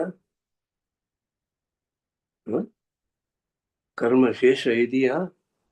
ಕರ್ಮ ಪ್ರಕ್ಷಾಳನ ಅಂದ್ರೆ ಇದುರೇ. ಪಾಪ, ಪಶ್ಚಾತ್ತಾಪ, ಪ್ರಾಯಶ್ಚಿತ್ತ, ಪರಿಹಾರ. ಇದು ಕರ್ಮ ಪ್ರಕ್ಷಾಳನೆ. ಏನು ಪಾಪ ಅಂದ್ರೆ? ಓ, ನಾನು ಹಿಂದಿನ ಜನ್ಮ ನನ್ನ ಹೆಂಡತಿನ ಒಡೆದು ಸಾಯಿಸಿಬಿಟ್ಟಿದ್ದೀನಿ, ಎಂತ ಪಾಪ ಮಾಡಿದ್ನಲ್ಲ ಅಂತ ಒಪ್ಪಿಕೊಳ್ಳುದು. ಪಶ್ಚಾತ್ತಾಪ, ಪ್ರಾಯಶ್ಚಿತ್ತ ಏನು? ಕಾಲಿಡ್ಕೊಂಡು ಕ್ಷಮ ಬೇಡ್ಕೋಬೇಕು. ನಾನು ಬಹಳ ಪಾಪ ಮಾಡಿದ್ದೀನಿ, ನನ್ನ ಕ್ಷಮಿಸು, ಮನ್ನಿಸು, ನನ್ನ ಪ್ರೀತಿ ತಗೋ, ನೀನು ಮತ್ತೆ ಈ ಪಾಪ ಮಾಡಬೇಡ, ನಿನ್ನ ಕರ್ಮ ಮತ್ತೆ ನೀನು ಜನ್ಮ ತಗೋಬೇಕು, ನಾನು ಜ್ಞಾನ ಹೊಂದಿದ್ದೀನಿ ಅಂತ ಪ್ರೀತಿಸೋದು. ಪರಿಹಾರ ಏನು? ಏನಂದರೇನು? ಥ್ಯಾಂಕ್ ಯು, ನನ್ನ ಕರ್ಮ ಕೊನೆ ಮಾಡಿದ್ದೀನಿ, ನೀನು ಕ್ಷಮಾಪಣೆ ಬೇಡ್ಕೊಂತ ಇದ್ದೀನಿ, ನಾನು ದುಃಖ ಕೊಟ್ಟಿದ್ದೀನಿ, ನಾನು ಕೃತಜ್ಞತೆ ತಿಳಿಸ್ತಾ ಇದ್ದೀನಿ, ನನ್ನ ಕರ್ಮ ಕೊನೆ ಮಾಡಿದಕ್ಕೆ ನೀನು ಒಳ್ಳೆಯದು ಬೇಡ್ಕೊಂತಿದ್ದೀನಿ, ನೀನು ಬದಲಾವಣೆ ಆಗು, ನೀನು ಕರ್ಮ ಮಾಡಬೇಡ. ಇದು ಪರಿಹಾರ. ಇದು ಯಾರಿಗೇ ಆಗಲಿ, ಏನೇ ಆಗಲಿ. ಆಯ್ತಾ? ಕರ್ಮ ಪ್ರಕ್ಷಾಳನೆ. ಸುಮ್ಮನೆ ಏನಾಗುತ್ತೆ? ಅವರು ಬದಲಾವಣೆ ಆಗಬಹುದು, ಅವರಿಷ್ಟ. ನಾವು ಬದಲಾವಣೆ ಆಗಬೇಕು. ನಾವು ಪ್ರೀತಿಯಿಂದ ತುಂಬೋಗಬೇಕು. ಆ ಕೃಷ್ಣ ಪರಮಾತ್ಮ ಹೇಗೆ ಕೌರವನ ಕ್ಷಮಿಸಿದನೋ, ಮರ್ತೋಗಿದನೋ, ಆ ಜೀಸಸ್ನ ಕ್ರೂಸಿಫೈ ಮಾಡಿದ್ರು, ಮಳೆ ಹೊಡೆದ್ರು ಕಾಲಿಗೆ, ಕೈಗೆ, ತಲೆಗೆ. ಏನಂದ್ರೆ, ಓ ಲಾರ್ಡ್, ಇವ್ರಿಗೆ ಏನೂ ಗೊತ್ತಿಲ್ಲ, ಅಜ್ಞಾನದಲ್ಲಿದ್ದಾರೆ, ಇವ್ರನ್ನ ಕ್ಷಮಿಸು ಲಾರ್ಡ್. ಇದು ಯೋಗೇಶ್ವರ, ಆ ಶ್ರೀರಾಮ ಭಗವಾನ. ಕಾಡಿಗೆ ಹೋಗಂದ್ರೆ ನೋಡ್ರಿ, ಶ್ರೀರಾಮನ ಜೀವನ ಎಲ್ಲರೂ ಗೊತ್ತಾಗುತ್ತೆ, ನಾವು ಹೇಗಿರ್ಬೇಕು. ಚಿಕ್ಕ ವಯಸ್ಸಲ್ಲಿ ವಿಶ್ವಾಮಿತ್ರ ಬಂದ, ಕಾಡು ಕರ್ಕೊಂಡು ಹೋದ. ರಾಜ್ಯ ವೈಭೋಗವೇ ಇಲ್ಲ, ಗುರುಕುಲದಿಂದ ಬಂದಿದಾರ, ಹಾಲಿಡೇಸ್ಗೆ ಮಕ್ಕಳು ಬಂದ್ರೆ ಎಂಜಾಯ್ ಮಾಡಕ್ ಬರ್ತಾರ, ಕಾಡು ಕಳಿಸ್ವ್ಯಾ. ಮತ್ತೆ ರಾಮ ಲಕ್ಷ್ಮಣ ಕಾಡಿಗೆ ಹೋದ್ರು, ವಿಶ್ವಾಮಿತ್ರ ಕರ್ಕೊಂಡು ಹೋದ. ಬಂದರೆ ವಾಪಸ್ಸು ಬೆಳಿಗ್ಗೆ ರಾಜ ಆಗ್ಬೇಕು. ಮತ್ತೆ 14 ವರ್ಷ ವನವಾಸ. ಆ ವನವಾಸ ಏನು ಸಾಮಾನ್ಯ ಜೀವನನ ಅದು? ಫ್ರಿಜ್ಜು, AC, ಜನರೇಟರ್, ಊಟ ಎಲ್ಲ ಇರ್ತಾವಲ್ಲಿ. ಬಡವನ ಜೀವನ. ಗಮನಿಸ್ರಿ, ರಾಮ ರಾಜ ಆಗ್ಬೇಕು, ಆಗ್ಲಿಲ್ಲ, ಅಪಜಯ ಮಧುರವಾಗಿ ತಗೊಂಡಿದ್ದಾರೆ. ರಾಜ ವೈಭೋಗ ಇಲ್ಲ, ಬಡವನ ಜೀವನ ಮಧುರವಾಗಿ ತಗೊಂಡಿದ್ದಾರೆ. ಕಾಡಲ್ಲಿ ಏನೊಂದು ಸುಖ ಇರುತ್ತೆ, ಆ ಸುಖ ದುಃಖ ಏನಿಲ್ಲ, ಮಧುರವಾಗಿ ತಗೊಂಡಿದ್ದಾರೆ. ರಾಜ ಆಗ್ಲಿಕ್ಕೆ ಬಿಟ್ಟಿಲ್ಲ, ಕೈಕೇಯಿ ಎಷ್ಟು ಅವಮಾನ ಮಧುರವಾಗಿ ತಗೊಂಡಿದ್ದಾರೆ. ತಂದೆ ದೇಹ ಬಿಟ್ರು, ದುಃಖವಿಲ್ಲ ರಾಮನಿಗೆ. ಜ್ಞಾನಿ, ವಿಯೋಗ, ಜನನ ಮಧುರ, ಮರಣ ಮಧುರ. ಕುಟುಂಬಕ್ಕೆ 14 ವರ್ಷ ದೂರ, ಯೋಗ ಮಧುರ, ವಿಯೋಗ ಮಧುರ. ಶೀತ ಮಧುರ, ಕಾಡಲ್ಲಿ ಏನಿರುತ್ತೆ, ಸ್ವೆಟರ್ ಇರುತ್ತೆ, ಗ್ಲೌಸ್ ಇರುತ್ತೆ, AC ಇರುತ್ತೆ. ಶೀತ ಮಧುರ, ಉಷ್ಣ ಮಧುರ. ಇದು ರಾಮನ ಜೀವನ. ಕೆಟ್ಟದು ಇಲ್ಲ, ಒಳ್ಳೆಯದು ಇಲ್ಲ. ಆ ರಾವಣಾಸುರ ಹತ್ರ ಹೋಗಿ, ಸ್ವಾಮಿ ಯುದ್ಧಕ್ಕೆ ಮುಹೂರ್ತ ಇಡ್ರಿ. ನೋಡಿದ್ರ ಏನು ಬಿಟ್ಟಿದ್ದಾನ ರಾಮ? ಅಹಂಕಾರ.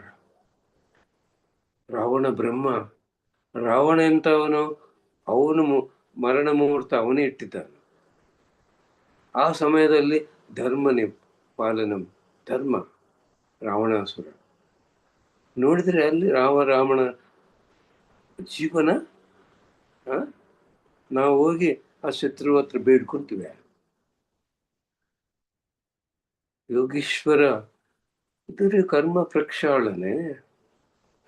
ಸುಮ್ಮನೆ ರಾಮ ಕೃಷ್ಣ ಎಲ್ಲ ಸ್ಟೋರಿ ನೋಡಿ ಸುಮ್ಮನೆ ದೇವರವರು, ನಾವು ದೇವರ? ಮಹಾಭಾರತ, ರಾಮಾಯಣ ಏನು ನಮ್ಮ ಜೀವನ, ನಾವು ಹೇಗೆ ಬದಲಾವಣೆ ಆಗಬೇಕು. ಇಲ್ಲಿ ಸೇರಿದರೆ ಕರ್ಮ ಇಲ್ಲರಿ. ಆ ಪರಶುರಾಮ ರಾಜನೆಲ್ಲ ಸಾಯಿಸಿಬಿಟ್ಟ, ಕರ್ಮ ಇದೆಯಾ? ಇಲ್ಲರಿ. ಇಲ್ಲಿ ಸೇರ್ಕೊಂಡ್ರೆ ಮುಗೀತು ಕರ್ಮ ಸಿದ್ಧಾಂತ. ಇಲ್ಲಿ ಸೇರಕ್ಕೆ ಇಷ್ಟು ಜ್ಞಾನ. ನಾವೆಲ್ಲರೂ ಪಿರಮಿಡ್ ಮಾಸ್ಟರ್ ಇದ್ದರೆ ಆಜ್ಞಾ, ಇಲ್ಲಂದ್ರೆ ಸಹಸ್ರ. ಇದು ಸುದರ್ಶನ ಚಕ್ರ, ಸುಂದರ ದರ್ಶನ, ಅಂತರ್ ಪ್ರಪಂಚನ ದರ್ಶನ ಮಾಡಿಕೊಳ್ಳೋದ್ರಿ ಸುದರ್ಶನ ಅಂದ್ರೆ. ಧ್ಯಾನ ಮಾಡಿ ಅಂತರ್ ಪ್ರಯಾಣ ಮಾಡಿ ಆ ಅಂತರ್ದರ್ಶನ ಸುದರ್ಶನ. ಇದು ಈ ಚಕ್ರ ಈಗನೂ ಓಡಾಡುತ್ತೆ, ಈಗನೂ ಓಡಾಡುತ್ತದೆ.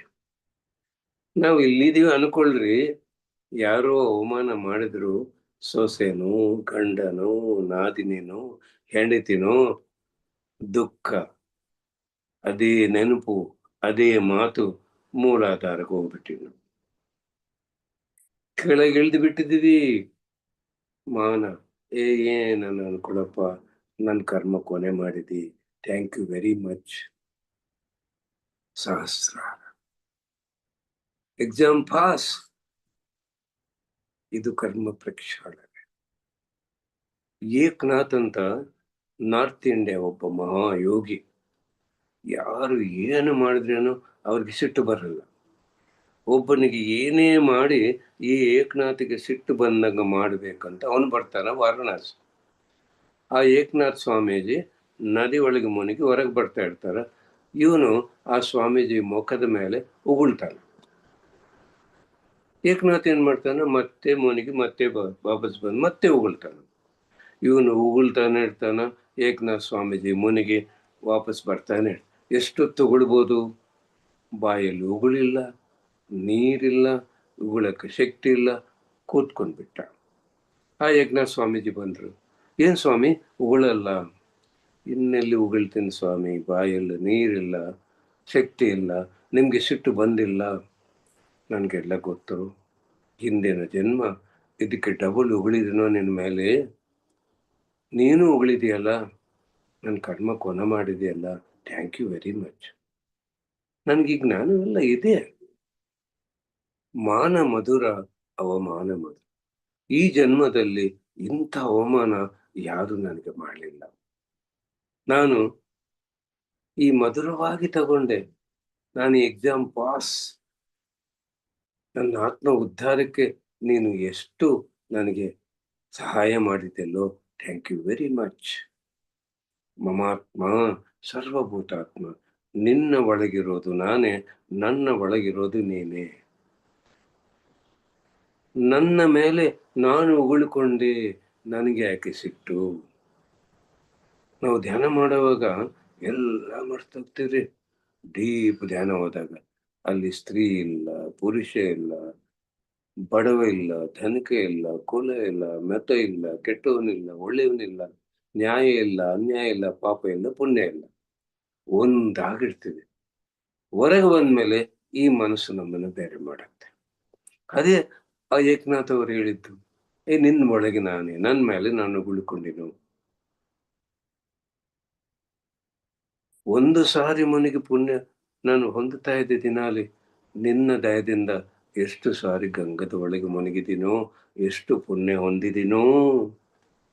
ನೋಡಿದ್ರೆ ಇದು ಕರ್ಮ ಪ್ರಕ್ಷಾಳನ ಅಲ್ವಾ? ಅಲ್ವಾ? ಹ್ಮ್. ನಾವು ಇಲ್ಲಿ ಸೇರಿ ಸತ್ಯ ಲೋಕಕ್ಕೆ ಹೋಗ್ಬೇಕಂದ್ರೆ ಈ ಜ್ಞಾನವೆಲ್ಲ ಹೊಂದಿ ಅರ್ಥ ಮಾಡಿಕೊಂಡು ಅಳವಡಿಸಿಕೊಂಡು ಜೀವನ ಹಬ್ಬ ಮಾಡಿಕೊಂಡು ಕಿವಿರೋರಿಗೆಲ್ಲರಿಗೆ ಧ್ಯಾನ ಹೇಳಬೇಕು, ಮೂಗಿರೋರಿಗೆ ಧ್ಯಾನ ಮಾಡಿಸ್ಬೇಕು, ಬಾಯಿ ಇರೋರು ಧ್ಯಾನ ಬೋಧನೆ ಮಾಡಬೇಕು, ಕಾಲಿರೋರು ಪ್ರಚಾರ ಮಾಡಬೇಕು. ಕೊನೆ ಜನ್ಮಕ್ಕೆ ಇಷ್ಟೇ. ಏನು ಕಷ್ಟ ಇದೆ? ಏನಿದೆ ಕಷ್ಟ? ಏನು ಇದೆಯಾ? ಮೊದಲು ನಾವು ಎಲ್ಲಿ ಗೆಲ್ಲಿಬೇಕು? ಮನೆಯಲ್ಲಿ. ಮಗಳು ಏನನ್ನ ಅಂದರೆ ತಾಯಿ ಎಲ್ಲ ಬಿಡಪ್ಪ ನನ್ನ ಮಗಳೇ. ಸೊಸೆ ಏನನ್ನಂದ್ರೆ ಮುಗೀತು ಕತೆ. ಮುಗೀತು. ಇಲ್ಲಿ ನೀನು ಟ್ರಾನ್ಸ್ಫಾರ್ಮೇಶನ್ ಆಗಿದ್ದೀ. ಸೊಸೆ ಏನಂದ್ರೆ ಆಗ್ಲಿ ಬಿಡಪ್ಪ, ನನ್ನ ಮಗಳಿಗಿದ್ರೆ ಈಗಂದ್ರೆ ನಾನು ತಗೊಳ್ಳಲ್ವಾ ಅಂತ ನಾವು ತಗೊಂಡ್ರೆ ಪಾಸ್ ಎಕ್ಸಾಮ್. ತಾಯಿ ಏನನ್ನಂದ್ರೆ ಓಕೆ, ಸೊಸೆ ಏನನ್ನಂದ್ರೆ ಆಗಲ್ಲ ನಮ್ಗೆ. ಓ, ನನ್ನ ತಾಯಿ ಏನಂದ್ರೆ ನಾನು ಹೇಗೆ ನಾನು ತಗೊಳ್ಳಲು ಮರ್ತೋಗ್ತೀನೋ, ನಮ್ಮ ಸೊಸೆ ನಮ್ಮ ಅತ್ತೆ ಅಂದ್ರೇನು ನನಗೇನು ಇಲ್ಲ. ನನ್ನ ತಾಯಿ. ತಂಗಿ ಏನನ್ನಂದ್ರೆ ಓಕೆ, ನಾದಿನ ಏನನ್ನಂದ್ರೆ ಅಲ್ವಾ? ತಮ್ಮ ಏನನ್ನಂದ್ರೆ ಓಕೆ, ಮೈದನ ಏನಂದ್ರೆ ತಗೊಳ್ಳಲ್ಲ. ಎಲ್ಲಿರಿ ಒನ್ನೆಸ್ಸು? ಏಕತ್ವ? ಕರ್ಮ ಪ್ರಕ್ಷಾಳನ ಆಗಿದೆಯಾ? ನಿನ್ನ ಕರ್ಮ ಕೊನೆ ಆಗತ್ಯಾ?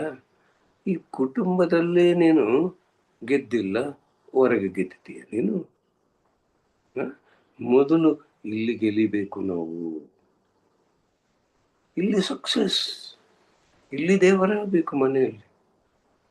ಅವಾಗ ಜಡ್ಜ್ಮೆಂಟ್ ಇರುತ್ತೆ, ಕಂಪ್ಲೇಂಟ್ ಇರುತ್ತೆ, ದುಃಖ ಇರುತ್ತೆ. ಹೇಗೆ ಸಂಸಾರ ಜೀವನ ಇದೊಂದು ಎಕ್ಸಾಮ್. ಸಂಸಾರ ಬಿಟ್ಟು ಕಾಡಿಗೆ ಹೋದ್ರೆ ಏನಿದೆ ಕಲ್ತ್ಕೊಳ್ಳೋದು? ಆತ್ಮದ ಉದ್ಧಾರವೇ ಇಲ್ಲ, ವೇಸ್ಟ್ ಅದು. ಸಂಸಾರ ಜೊತೆಗಿರ್ಬೇಕು, ಸಂಘದ ಜೊತೆಗಿರ್ಬೇಕು. ಸಂಸಾರದಲ್ಲಿ ಸಂಘದಲ್ಲಿ ಯಾರು ಏನು ಮಾಡಿದ್ರೇನು ಹೇಗಿದ್ರೇನು ಓಕೆ, ಅವನಿಷ್ಟ, ಅವನ ಬುದ್ಧಿ, ಅವನ ಗುಣ, ಅವನ ಕರ್ಮ ಅಂತ ನಾವು ಸಾಕ್ಷಿಭೂತವಾಗಿ ಗಮನಿಸಬೇಕು. ಯಾರು ಏನು ಹೇಗಿದ್ರೆ ನಿನಗೆ ಯಾಕೆ? ಅವನು ನಿನಗೇನು ಮಾಡಲಿಲ್ಲ, ಯಾರು ಏನು ಹೇಳಿದ್ರು ಅದಕ್ಕೆ ಎನ್ಸ್ಕೊಂಡು ಇಲ್ಲಿ ಇಟ್ಕೊಂತೀವಿ ನಾವು. ಇದೇನು ಡಸ್ಟ್ಬಿನ್ನ? ನಮ್ಮ ಯೋಚನೆಗಳೆಲ್ಲ ತೆಗೆದು ಹೊರಗೆ ಹಾಕಿ ಊರನ್ನೆಲ್ಲ ಡಸ್ಟ್ ಎಲ್ಲ ಇಲ್ಲಿ ಇಟ್ಕೋಬೇಕಾ? ಎಷ್ಟು ಬ್ಯಾಡ್ ಸ್ಮೆಲ್ ಅದು ಡಸ್ಟ್. ಮನೆ ಕಸ ಎಲ್ಲ ಬೀದಿ ಡಸ್ಟ್ಬಿನ್ಗೆ ಹಾಕಿ ಡಸ್ಟ್ಬಿನ್ ಮನೆಯಲ್ಲಿ ಯಾರನ್ನು ಇಟ್ಕೊಂತಾರ? ನಮ್ಮ ಯೋಚನೆಗಳೆಲ್ಲ ತೆಗೆದು ಅವನಿಗೆ ಇವನಾಗೆ ಇದು ಡಸ್ಟ್ಬಿನ್ ಮಾಡ್ಕೋಬಾರ್ದು. No complaint, no judgement, no interference, no comment, no violence. ಇದು ಸಾಧಿಸಬೇಕಂದರೆ ಸಿಂಪಲ್ ಆಗಿ ಸೇತ್ ಮಾಸ್ತರು ಹೇಳ್ತಾರೆ. ಏನ್ ಹೇಳ್ತಾರೆ ಅಂದ್ರೆ, ಹಂಸದ ಜೀವನ ಮಾಡಬೇಕು. ಹಂಸ ಹಾಲು ತಗೊಂಡು ನೀರನ್ನು ಬಿಟ್ಟು ಬೀಳತ್ತರಿ. ನಾವು ಎಲ್ಲರ ಒಳಗೆ ಏನೋ ಒಂದು ಕಲ್ತ್ಕೊಳ್ಳೋದಿರುತ್ತೆ, ಒಂದು ಅದ್ಭುತ ಇರುತ್ತೆ. ಅದು ಗಮನಿಸಿ ಒಪ್ಪಿಕೊಂಡು ಅವ್ರನ್ನ ಪ್ರಶಂಸೆ ಮಾಡಿದ್ರೆ, ಅಪ್ರಿಷಿಯೇಟ್ ಮಾಡಿದ್ರೆ ಆ ಗುಣ ನಮಗೆ ಬರುತ್ತೆ. ಇದು ನಮ್ಗೆ ನೀರು ಬೇಕಾಗಿಲ್ಲ ರೀ, ಹಾಲು ಬೇಕು. ಮುಸ್ಲಿಮ್ಸ್ ಇದಾರ, ಏನಿದೆ ಅವ್ರ ಹತ್ರ ಕಲ್ತ್ಕೊಳ್ಳೋದು? ಏನು ಅದ್ಭುತ? ನಮಾಜ್. ಒಂದು ಸರ್ತಿ ನಮಾಜ್ ಸ್ಟಾರ್ಟ್ ಮಾಡಿದ್ರೆ ದಿನಾಲಿ 5 ಸರ್ತಿ ಆ ನಮಾಜ್ ಟೈಮ್ಗೆ ಎಲ್ಲೇ ಇಲ್ರಿ, ಅದು ಬೀದಿಯ, ಬಸ್ ಸ್ಟ್ಯಾಂಡ್, ಟ್ರೈನ, ವಜ್ರಾಸನದಲ್ಲಿ ಕೂತ್ಕೊಂಡು ನಮಾಜ್ ಮಾಡ್ತಾರೆ. ಅವ್ರು ನಾಚಿಕೆ ಬಿಡಲ್ಲ, ಯಾರು ಏನು ಅನ್ಕೊಂಡ್ರೇನು ಬಿಡಲ್ಲ. ಎಂತ ಅದ್ಭುತ, ಎಂತ ಹಠ! ನಾವು 5 ಸರ್ತಿ ಧ್ಯಾನ ಮಾಡ್ಬೋದಲ್ಲ? ನಾವು ಧ್ಯಾನ ಕೂತ್ಕೋಬೇಕಂದ್ರೆ ನಾವು ಹೋಗ್ತಾ ಇರ್ತೀವಿ, ತಲೆ ಬಗ್ಗೋಗಿರುತ್ತೆ, ಅವನೇನ್ ಅನ್ಕೊಂತಾನೋ ಇವನೇನ್ ಅನ್ಕೊಂಡ್ ತಲೆ ಕೆಡ್ಸ್ಕೊಂತೀವಿ. ನಾನು ಮದುವೆಗೆ ಹೋದ್ರೆ ನಮ್ಮ ಮಿತ್ರರು ಇಲ್ಲ ಅಂದ್ರೆ ನಾನೇನ್ ಮಾಡ್ತೀನಿ? ಧ್ಯಾನ ಕೂತ್ಕೊಂತೀನಿ. ನನ್ನ ತಲೆ ಈಗ ಬಗ್ಗೋಗಿರುತ್ತೆ. ಒಳ್ಳೆ ಮ್ಯೂಸಿಕ್ ಬರುತ್ತಲ್ಲ ಮದುವೆ, ಬಗ್ಲಿಗಿರುವವರು ಇವರು ರಾತ್ರಿ ಮಲ್ಕೊಂಡಿಲ್ಲ, ಅದಕ್ಕೆ ಮಲ್ಕೊಂಡಿದಾರೆ, ಅವ್ರ ಮಾತ್ರ ನಾನು ಕೇಳಿಸ್ಕೊಂತೀನಿ. ನನಗೆ ಯಾಕೆ ನನ್ನ ಟೈಮ್ನ ಹಾಳು ಮಾಡ್ಕೋಬೇಕಾ? ಮತ್ತೆ ಮುಸ್ಲಿಂ ನೋಡಿ ಏನು ಕಲ್ತ್ಕೋಬೇಕು, ಎಂತ ಅದ್ಭುತ ಅಲ್ಲ? ಅವರಿರೋದು 20%, ವೆರಿ ಪವರ್ಫುಲ್. ಕಾರಣ ಏಕತ್ವ, ಯೂನಿಟಿ. ಎಂತ ಯೂನಿಟಿ ಇದೆ ಅಲ್ಲ? ಎಂತ ಅದ್ಭುತ ಗುಣ ಅಲ್ಲ? ಎಂತ ಹಠ ನಮಾಜ್ ಮಾಡ್ಲಿಕ್ಕೆ. ಆ ನಮಾಜ್ ಬಗ್ಗೆ ಎಷ್ಟು ಶ್ರದ್ಧೆ, ಅದು ಭಗವಂತನ ಕೆಲಸ ಅವರಿಗೆ. ನಾವು ಧ್ಯಾನ ಮಾಡ್ಬೋದಲ್ಲ 5 ಸರ್ತಿ? ಅವ್ರಿಗೆ ಸಮಯ ನಿಬಂಧನೆ, ನಮಗೇನಿದೆ? ಇದು ಕಲ್ತ್ಕೋಬೋದಲ್ಲ? ಒಬ್ಬ ಕಳ್ಳ ಇದ್ದಾನೆ, ಏನ್ ಕಲ್ತ್ಕೋಬೇಕು? ಅವನ ಹತ್ರ ರಾತ್ರಿ ಎಲ್ಲ ಎದ್ದೊಳ್ಳಿರ್ತಾನೆ, ಜಾಗರಣೆ ಮಾಡ್ತಾನೆ. ನಾವು ಮಾಡ್ಬೋದಲ್ಲ ರಾತ್ರಿ ಎಲ್ಲ ಆಧ್ಯಾತ್ಮಿಕ ಜೀವನ? ಎಷ್ಟು ಆಟ ಮಲ್ಕೊಳ್ಳಲ್ಲ ಅವನು ಆ ಕಲ್ತನ ಮಾಡ್ಲಿಕ್ಕೆ, ಕೂತ್ಕೊಂಡಿರ್ತಾನ. ಎಷ್ಟು ಸಹನೆ ಅವ್ರಿಗೆ, ನಮ್ಗೆ ಸಹನೆ ಬೇಕಲ್ಲ? ಎಷ್ಟು ಶ್ರದ್ಧಾ ಆ ಕಲ್ತನ ಮಾಡ್ಲಿಕ್ಕೆ, ಎಷ್ಟು ಒಳ್ಳೆ ಪ್ಲಾನ್ ಆಗ್ತಾನ ಅವನು ಕಳ್ತನ ಮಾಡೋಕ್ಕೆ. ಮತ್ತೆ ಆ ಕಳ್ತನ ಏನು? ಚೋರ ಕಳೆ, ಅದೊಂದು ಕಳೆ. ಅವನ ಹತ್ರ ಏನಿದೆ ಕೆಟ್ಟದ್ದು? ಬಗಲಿ ಮನೆಯಲ್ಲಿ ಕಳ್ತನ ಮಾಡಿದ್ರೆ ಎಲ್ಲರೂ ಹೊಡೆದು ಸಾಯಿಸ್ಬಿಡ್ತೀವಿ. ನಮ್ಮ ಕಡ್ತಾಲ್ ಕೈಲಾಸಪುರಿ ಮೊದಲು ಕಾಂಪೌಂಡ್ ವಾಲ್ ಇಲ್ಲ, ಅಲ್ಲಿ ಅಂಬಾಡಿಯವರೆಲ್ಲರೂ ಬಂದು ಕಳ್ತನ ಮಾಡ್ತಾ ಇದ್ರು ನಮ್ಮ ಆ ಪ್ರೆಮಿಸಸ್ ಅಲ್ಲಿ. ಈ ಟ್ರಸ್ಟ್ ಮೆಂಬರ್ಸ್ ಎಲ್ಲರೂ ಪತಿ ಸರ್ ಹತ್ರ ಹೋಗಿ, ಸರ್ ಈ ಕಳ್ತನ ಮಾಡ್ತಾ ಇದ್ದಾರ, ಪೊಲೀಸ್ ಆ್ಯಕ್ಷನ್ ತಗೊಳ್ಳೋಣ. ಸರ್ ಏನು ಹೇಳಿದ್ರು, ಒಂದು ಕೆಲಸ ಮಾಡೋಣ, ನಿಮ್ಮ ಮನೆಯಲ್ಲಿ ಟಿ ವಿ ಹೆಚ್ಚಿಗಿದೆಯಾ, ಚಪ್ಪಲಿ ಏನೇನು ಎಕ್ಸ್ಟ್ರಾ ಇದೆ ಎಲ್ಲ ತಗೊಂಡು ಬಂದು 4 ಲಾರಿ ತಗೊಂಡೋಗಿ ಆ ಲಂಬಾಡಿಸ್ನೆಲ್ಲರನ್ನ ಕರೆದು ಎಲ್ಲರೂ ಕೊಟ್ಬಿಟ್ಟಿದ್ರು. ನೋಡಿದ್ರೆ ಇದು ಹಂಸದ ಜೀವನ. ಇದು ತಿಳ್ಕೋಬೇಕು ನಮ್ಮ ಗುರುಗಳ ಹತ್ರ. My dear friends, thank you. Thank you so much sir. ಇಷ್ಟೊತ್ತು ಎಷ್ಟು ಅದ್ಭುತವಾಗಿ ಎಷ್ಟೆಲ್ಲ ವಿಷಯಗಳನ್ನು ತಿಳಿಸ್ಕೊಟ್ರಿ ಸರ್. ಇದರಲ್ಲಿ ತುಂಬಾ ಜನ ಹೊಸಬ್ರು ಕೂಡ ಇರ್ಬೋದು. ಅವರು ಸ್ಟಾರ್ಟ್ ಮಾಡ್ಬೇಕಾದ್ರೆ ಧ್ಯಾನ ಯಾವ ತರ ಸ್ಟಾರ್ಟ್ ಮಾಡಬೇಕು ಅದನ್ನ ತಿಳಿಸ್ಕೊಟ್ರೆ ಹೆಲ್ಪ್ ಆಯ್ತು. ಈ ಧ್ಯಾನ ಬಹಳ ಸುಲಭವು, ಆದರೆ ಟೆಕ್ನಿಕ್ ನಾವು ತಿಳ್ಕೋಬೇಕು. ಎಲ್ಲರೂ ಏನ್ ಮಾಡ್ತಾರಂದ್ರೆ ಬೆರಳು ಜೋಡಿಸ್ತಾರ, ಕಾಲು ಜೋಡಿಸ್ತಾರ, ಕಣ್ಣು ಮುಚ್ಕೊಂಡು ಉಸಿರಾಟ ಗಮನ ಮಾಡ್ತಾರೆ. ಮೊದಲೇ ಯಾರು ಉಸಿರಾಟ ಗಮನ ಮಾಡಬಾರ್ದು. ಕಣ್ಣು ಮುಚ್ಕೊಂಡು ದೇಹ, ಜೀವನ, ಕೆಲಸ, ಕುಟುಂಬ ಎಲ್ಲ ಮಾಡ್ಕೋಬೇಕು 1 ನಿಮಿಷ. ಹಿಂದಿನ ಜನ್ಮ ಸಾಧಕರು ಇವತ್ತೇ ಧ್ಯಾನಕ್ಕೆ ಬಂದಿರಬಹುದು. ಅವರಿಗೆ ಒಂದು ಯೋಚನೆ ಬರಲ್ಲ. ಕಣ್ಣು ಮುಚ್ಚಿದೀವಿ, ಏನು ಯೋಚನೆ ಇಲ್ಲ, ಪ್ರಶಾಂತವಾಗಿ ಹಾಗೆ ಕೂತ್ಕೋಬೇಕು. ಆಗ ಉಸಿರಾಟ ಗಮನ ಮಾಡಬಾರದು. ಒಬ್ಬೊಬ್ಬರಿಗೆ ಏನಾಗತ್ತೆ, ಯೋಚನೆಗಳೆಲ್ಲ ನಿಂತೋದರೆ ಬ್ರಹ್ಮರಂಧ್ರ ತೆಗೆದುಕೊಂಡು ವಿಶ್ವಶಕ್ತಿ ಒಳಗ ಪ್ರವೇಶವಾಗಿ 2,72,000 ನಾಡಿ ಮಂಡಲ ಶುದ್ಧಿ ಆಗುತ್ತೆ. ಬಿಸಿ ಆಗುತ್ತೆ, ತಣ್ಣಗಾಗುತ್ತೆ, ತಲಭಾರ ಆಗುತ್ತೆ, ದೇಹ ಭಾರ ಆಗುತ್ತೆ, ಕಾಲು ಜೋಮಿಡಿಯುತ್ತೆ, ದೇಹ ಹಗುರ ಆಗುತ್ತೆ, ಏನೋ ರೊಟೇಷನ್ ಫೀಲಿಂಗ್ ಆಗುತ್ತೆ, ದೇಹ ಎಲ್ಲ ನೋವುಗಳು, ಇರಿಟೇಷನ್ ಎಲ್ಲ ಹೆಚ್ಚಿಗಾಗುತ್ತೆ, ಒಂದು ಎಲೆಕ್ಟ್ರಿಕ್ ಶಾಕ್ ಹೊಡೆದಂಗಾಗುತ್ತೆ, ಏನೋ ಒಂದು ಜರ್ಕ್ ಬರುತ್ತೆ. ಏನೇ ಆಗಲಿ ಕಾಯೋಪಾಸನೆ. ದೇಹದ ಒಳಗಿರೋ ಕರ್ಮಗಳೆಲ್ಲ ಹೊರಗೆ ಹೋಗ್ತಾ ಇರ್ತಾವೆ.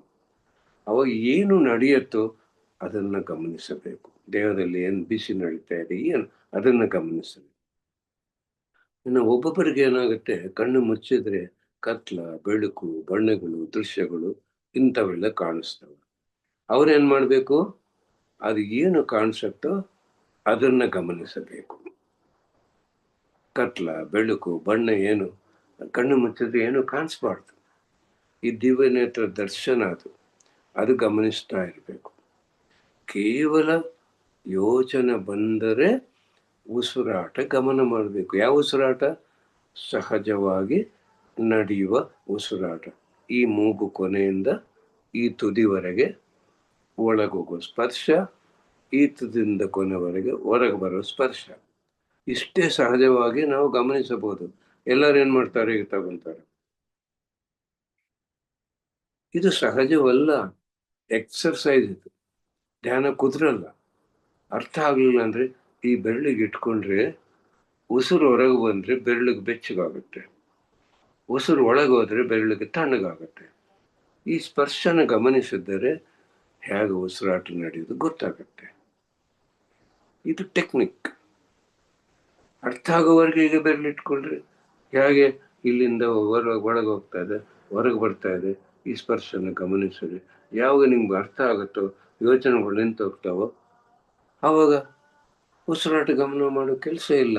ಅವಾಗ ಏನು ಕಾಣಿಸ್ತಾ ಇದೆ, ಏನು ಅನಿಸ್ತಾ ಇದೆ, ಏನು ಆಗ್ತಾ ಇದೆ, ಏನು ಕೆಣಿಸ್ತಾ ಇದೆ, ಅದು ಹೊಂದೋದು ಜ್ಞಾನ. ಕೇವಲ ಯೋಚನೆ ನಿಂದ್ರಿಸಕ್ಕೆ ಟೆಕ್ನಿಕ್ ಇದು ತಿಳ್ಕೋಬೇಕು. ಧ್ಯಾನ ಮಾಡುವಾಗ ಯಾವ ಮಂತ್ರ ಜಪಿಸಬಾರ್ದು, ಯಾವ ರೂಪ ನಾವು ಕಲ್ಪನೆ ಮಾಡ್ಕೋಬಾರ್ದು. ಇದು ಧ್ಯಾನ ಮಾಡೋ ವಿಧಾನ.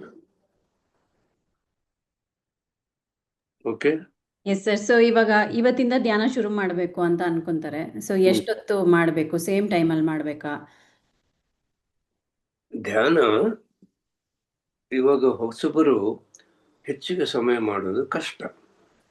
ಅದಕ್ಕೆ ನಿಮ್ಮ ವಯಸ್ಸು ಎಷ್ಟಿರುತ್ತೋ ಅಷ್ಟು ನಿಮಿಷ ದಿನಾಲು 2 ಸರ್ತಿ ಮಾಡಬೇಕು. ಇದಕ್ಕೆ ATM ಬೆಳಿಗ್ಗೆ, ಮಧ್ಯಾಹ್ನ, ಸಾಯಂಕಾಲ, ರಾತ್ರಿ ಯಾವಾಗ ಮಾಡ್ಬೋದು. ಇವತ್ತು ರಾತ್ರಿ, ನಾಳೆ ಮಧ್ಯಾಹ್ನ, ನಾಳೆದ್ದು ಸಾಯಂಕಾಲ, ಇಡೀ ಪ್ರದೇಶ ಇಲ್ಲ. ಇವತ್ತು ಮನೆಯಲ್ಲಿ ಮಾಡ್ರಿ, ನಾಳೆ ಕಾಡಲ್ಲಿ ಮಾಡ್ರಿ, ನಾಳೆದ್ದು ದೇವಸ್ಥಾನದಲ್ಲಿ ಮಾಡ್ರಿ, ಎಲ್ಲನ ಮಾಡಿ. ATM and ATP.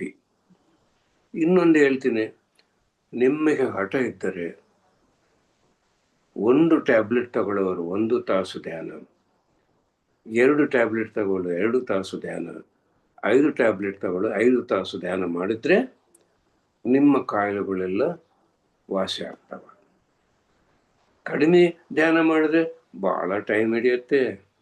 ಇವಾಗ ಡಾಕ್ಟರ್ ಹತ್ರ ಹೋಗ್ತೀರಿ, ಸ್ವಲ್ಪ ಹೆಲ್ತ್ ಪ್ರಾಬ್ಲಮ್ ಇದ್ದರೆ 1 ಟ್ಯಾಬ್ಲೆಟ್, ಇನ್ನು ಹೆಚ್ಚಿಗೆ ಆಗ್ತಾ ಟ್ಯಾಬ್ಲೆಟ್ಸ್ ಹೆಚ್ಚಿಗೆ ಕೊಡ್ತಾ, ಬೇಡ ಸರ್ ನನಗಾಗಲ್ಲ, ನಾನು 1 ಟ್ಯಾಬ್ಲೆಟ್ ತಗೊತೀನಿ ಅಂತೀರಿ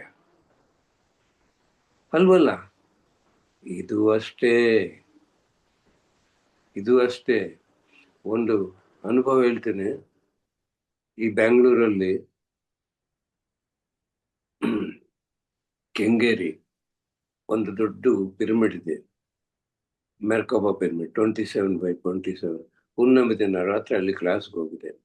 ಒಬ್ಬರು ಮೇಡಮ್, ಅವ್ರಿಗೆ 55 ವರ್ಷ, ಅವ್ರು ಹೇಳಿದರು ಅವ್ರ ಅನುಭವ, ಸರ್ ನಾನು ಡಯಾಬಿಟಿಸು 500 ಕ್ರಾಸ್ ಆಗಿತ್ತು, BP, ಶುಗರು, ಗ್ಯಾಸು, ಎಲ್ಲ ಅನಾರೋಗ್ಯ, ಜೀವನ ನರಕ ಆಗಿತ್ತು ಸರ್. ಸತ್ತೋಗಬೇಕಂತ ಅನ್ಕೊತಾ ಇದ್ದೆ ನಾನು ಟೈಲರಿಂಗ್ ಕೆಲಸ ಮಾಡಿ ಜೀವನ ಮಾಡ್ತೀನಿ. 2 ತಾಸು ಮಾಡೋದು ಭಾಳ ಕಷ್ಟ ಇತ್ತು. ನಾನು PMC ಕನ್ನಡ ಚಾನಲ್ ನೋಡಿ ದಿನಾಲು 8 ತಾಸು ಧ್ಯಾನ 2 ತಿಂಗಳ ಮಾಡಿದ್ದೀನಿ ಸರ್. ಸಂಪೂರ್ಣ ಆರೋಗ್ಯ ಸರ್. ಎಲ್ಲ ತಿಂತಾ ಇದ್ದೀನಿ ಹೊಟ್ಟೆ ತುಂಬ. 12 ತಾಸು ಟೈಲರಿಂಗ್ ಕೆಲಸ ಮಾಡ್ತಾ ಇದ್ದೀನಿ ಸರ್. ನೋಡಿದ್ರೆ ನಾವು ಹೇಳಿದ್ವಿ ಅವ್ರಿಗೆ, ಸಾಕಮ್ಮ ನಿನ್ನ ವಯಸ್ಸೆಷ್ಟು ಅಷ್ಟ ಮಾಡಂದ್ರೆ ಅಷ್ಟು ಮಾಡಿದ್ರ. 8 ತಾಸು 2 ತಿಂಗಳ. ಒಬ್ರಿಗಾದ್ರೆ ನಮ್ಗೆ ಯಾಕಾಗಲ್ಲ? ಸರಿ, ಒಬ್ರು ಕೇಳ್ತಾ ಇದ್ರೆ 3 ಅವರ್ಸ್ ಒಂದೇ ಸಲ ಮಾಡ್ಬೇಕಾ, ಬ್ರೇಕ್ ತಗೋಬೋದಾ? ಇವಾಗ ಬಾಹ್ಯ ಚೈತನ್ಯ, ಅಂತರ್ಚೈತನ್ಯ, ಪರಿಚೈತನ್ಯ, ಮಹಾಪರಿಚೈತನ್ಯ. ರಮಣ ಮಹರ್ಷಿ ಅವರು 12 ವರ್ಷ ಹುಡುಗ ಇರುವಾಗ ತಿರುವಣ್ಣಾಮಲೆಗೆ ಹೋಗಿ ಒಂದು ಗೋಚಿ ಹಾಕೊಂಡು ಕೂತ್ಕೊಂಡ್ರು. ಕಣ್ಣೇ ಬಿಟ್ಟಿಲ್ಲರಿ ಅವರು. ವರ್ಷಗಳು ಕ್ರಿಮಿಗಳು, ಇರುವುಗಳು ಕಚ್ಚುತ್ತಾ ಇದ್ರೇನು ಅವ್ರು ಕಣ್ಣು ಬಿಟ್ಟಿಲ್ಲ. ಕಣ್ಣು ಮುಚ್ಚಿದಾಗ ಅವ್ರ ಹೆಸರು ವೆಂಕಟರಾಮನ್ ಅಯ್ಯರ್, ಕಣ್ಣು ಬಿಟ್ಟಿದಾಗ ರಮಣ ಮಹರ್ಷಿ. ಎಷ್ಟು ಜ್ಞಾನ ಹೊಂದಿದಾರಲ್ಲ. ಒಂದೇ ಸಾರ್ತಿ ಕಂಟಿನ್ಯೂ ಮಾಡಿದ್ರೆ ಆ ರಿಸಲ್ಟ್ ಬೇರೆ.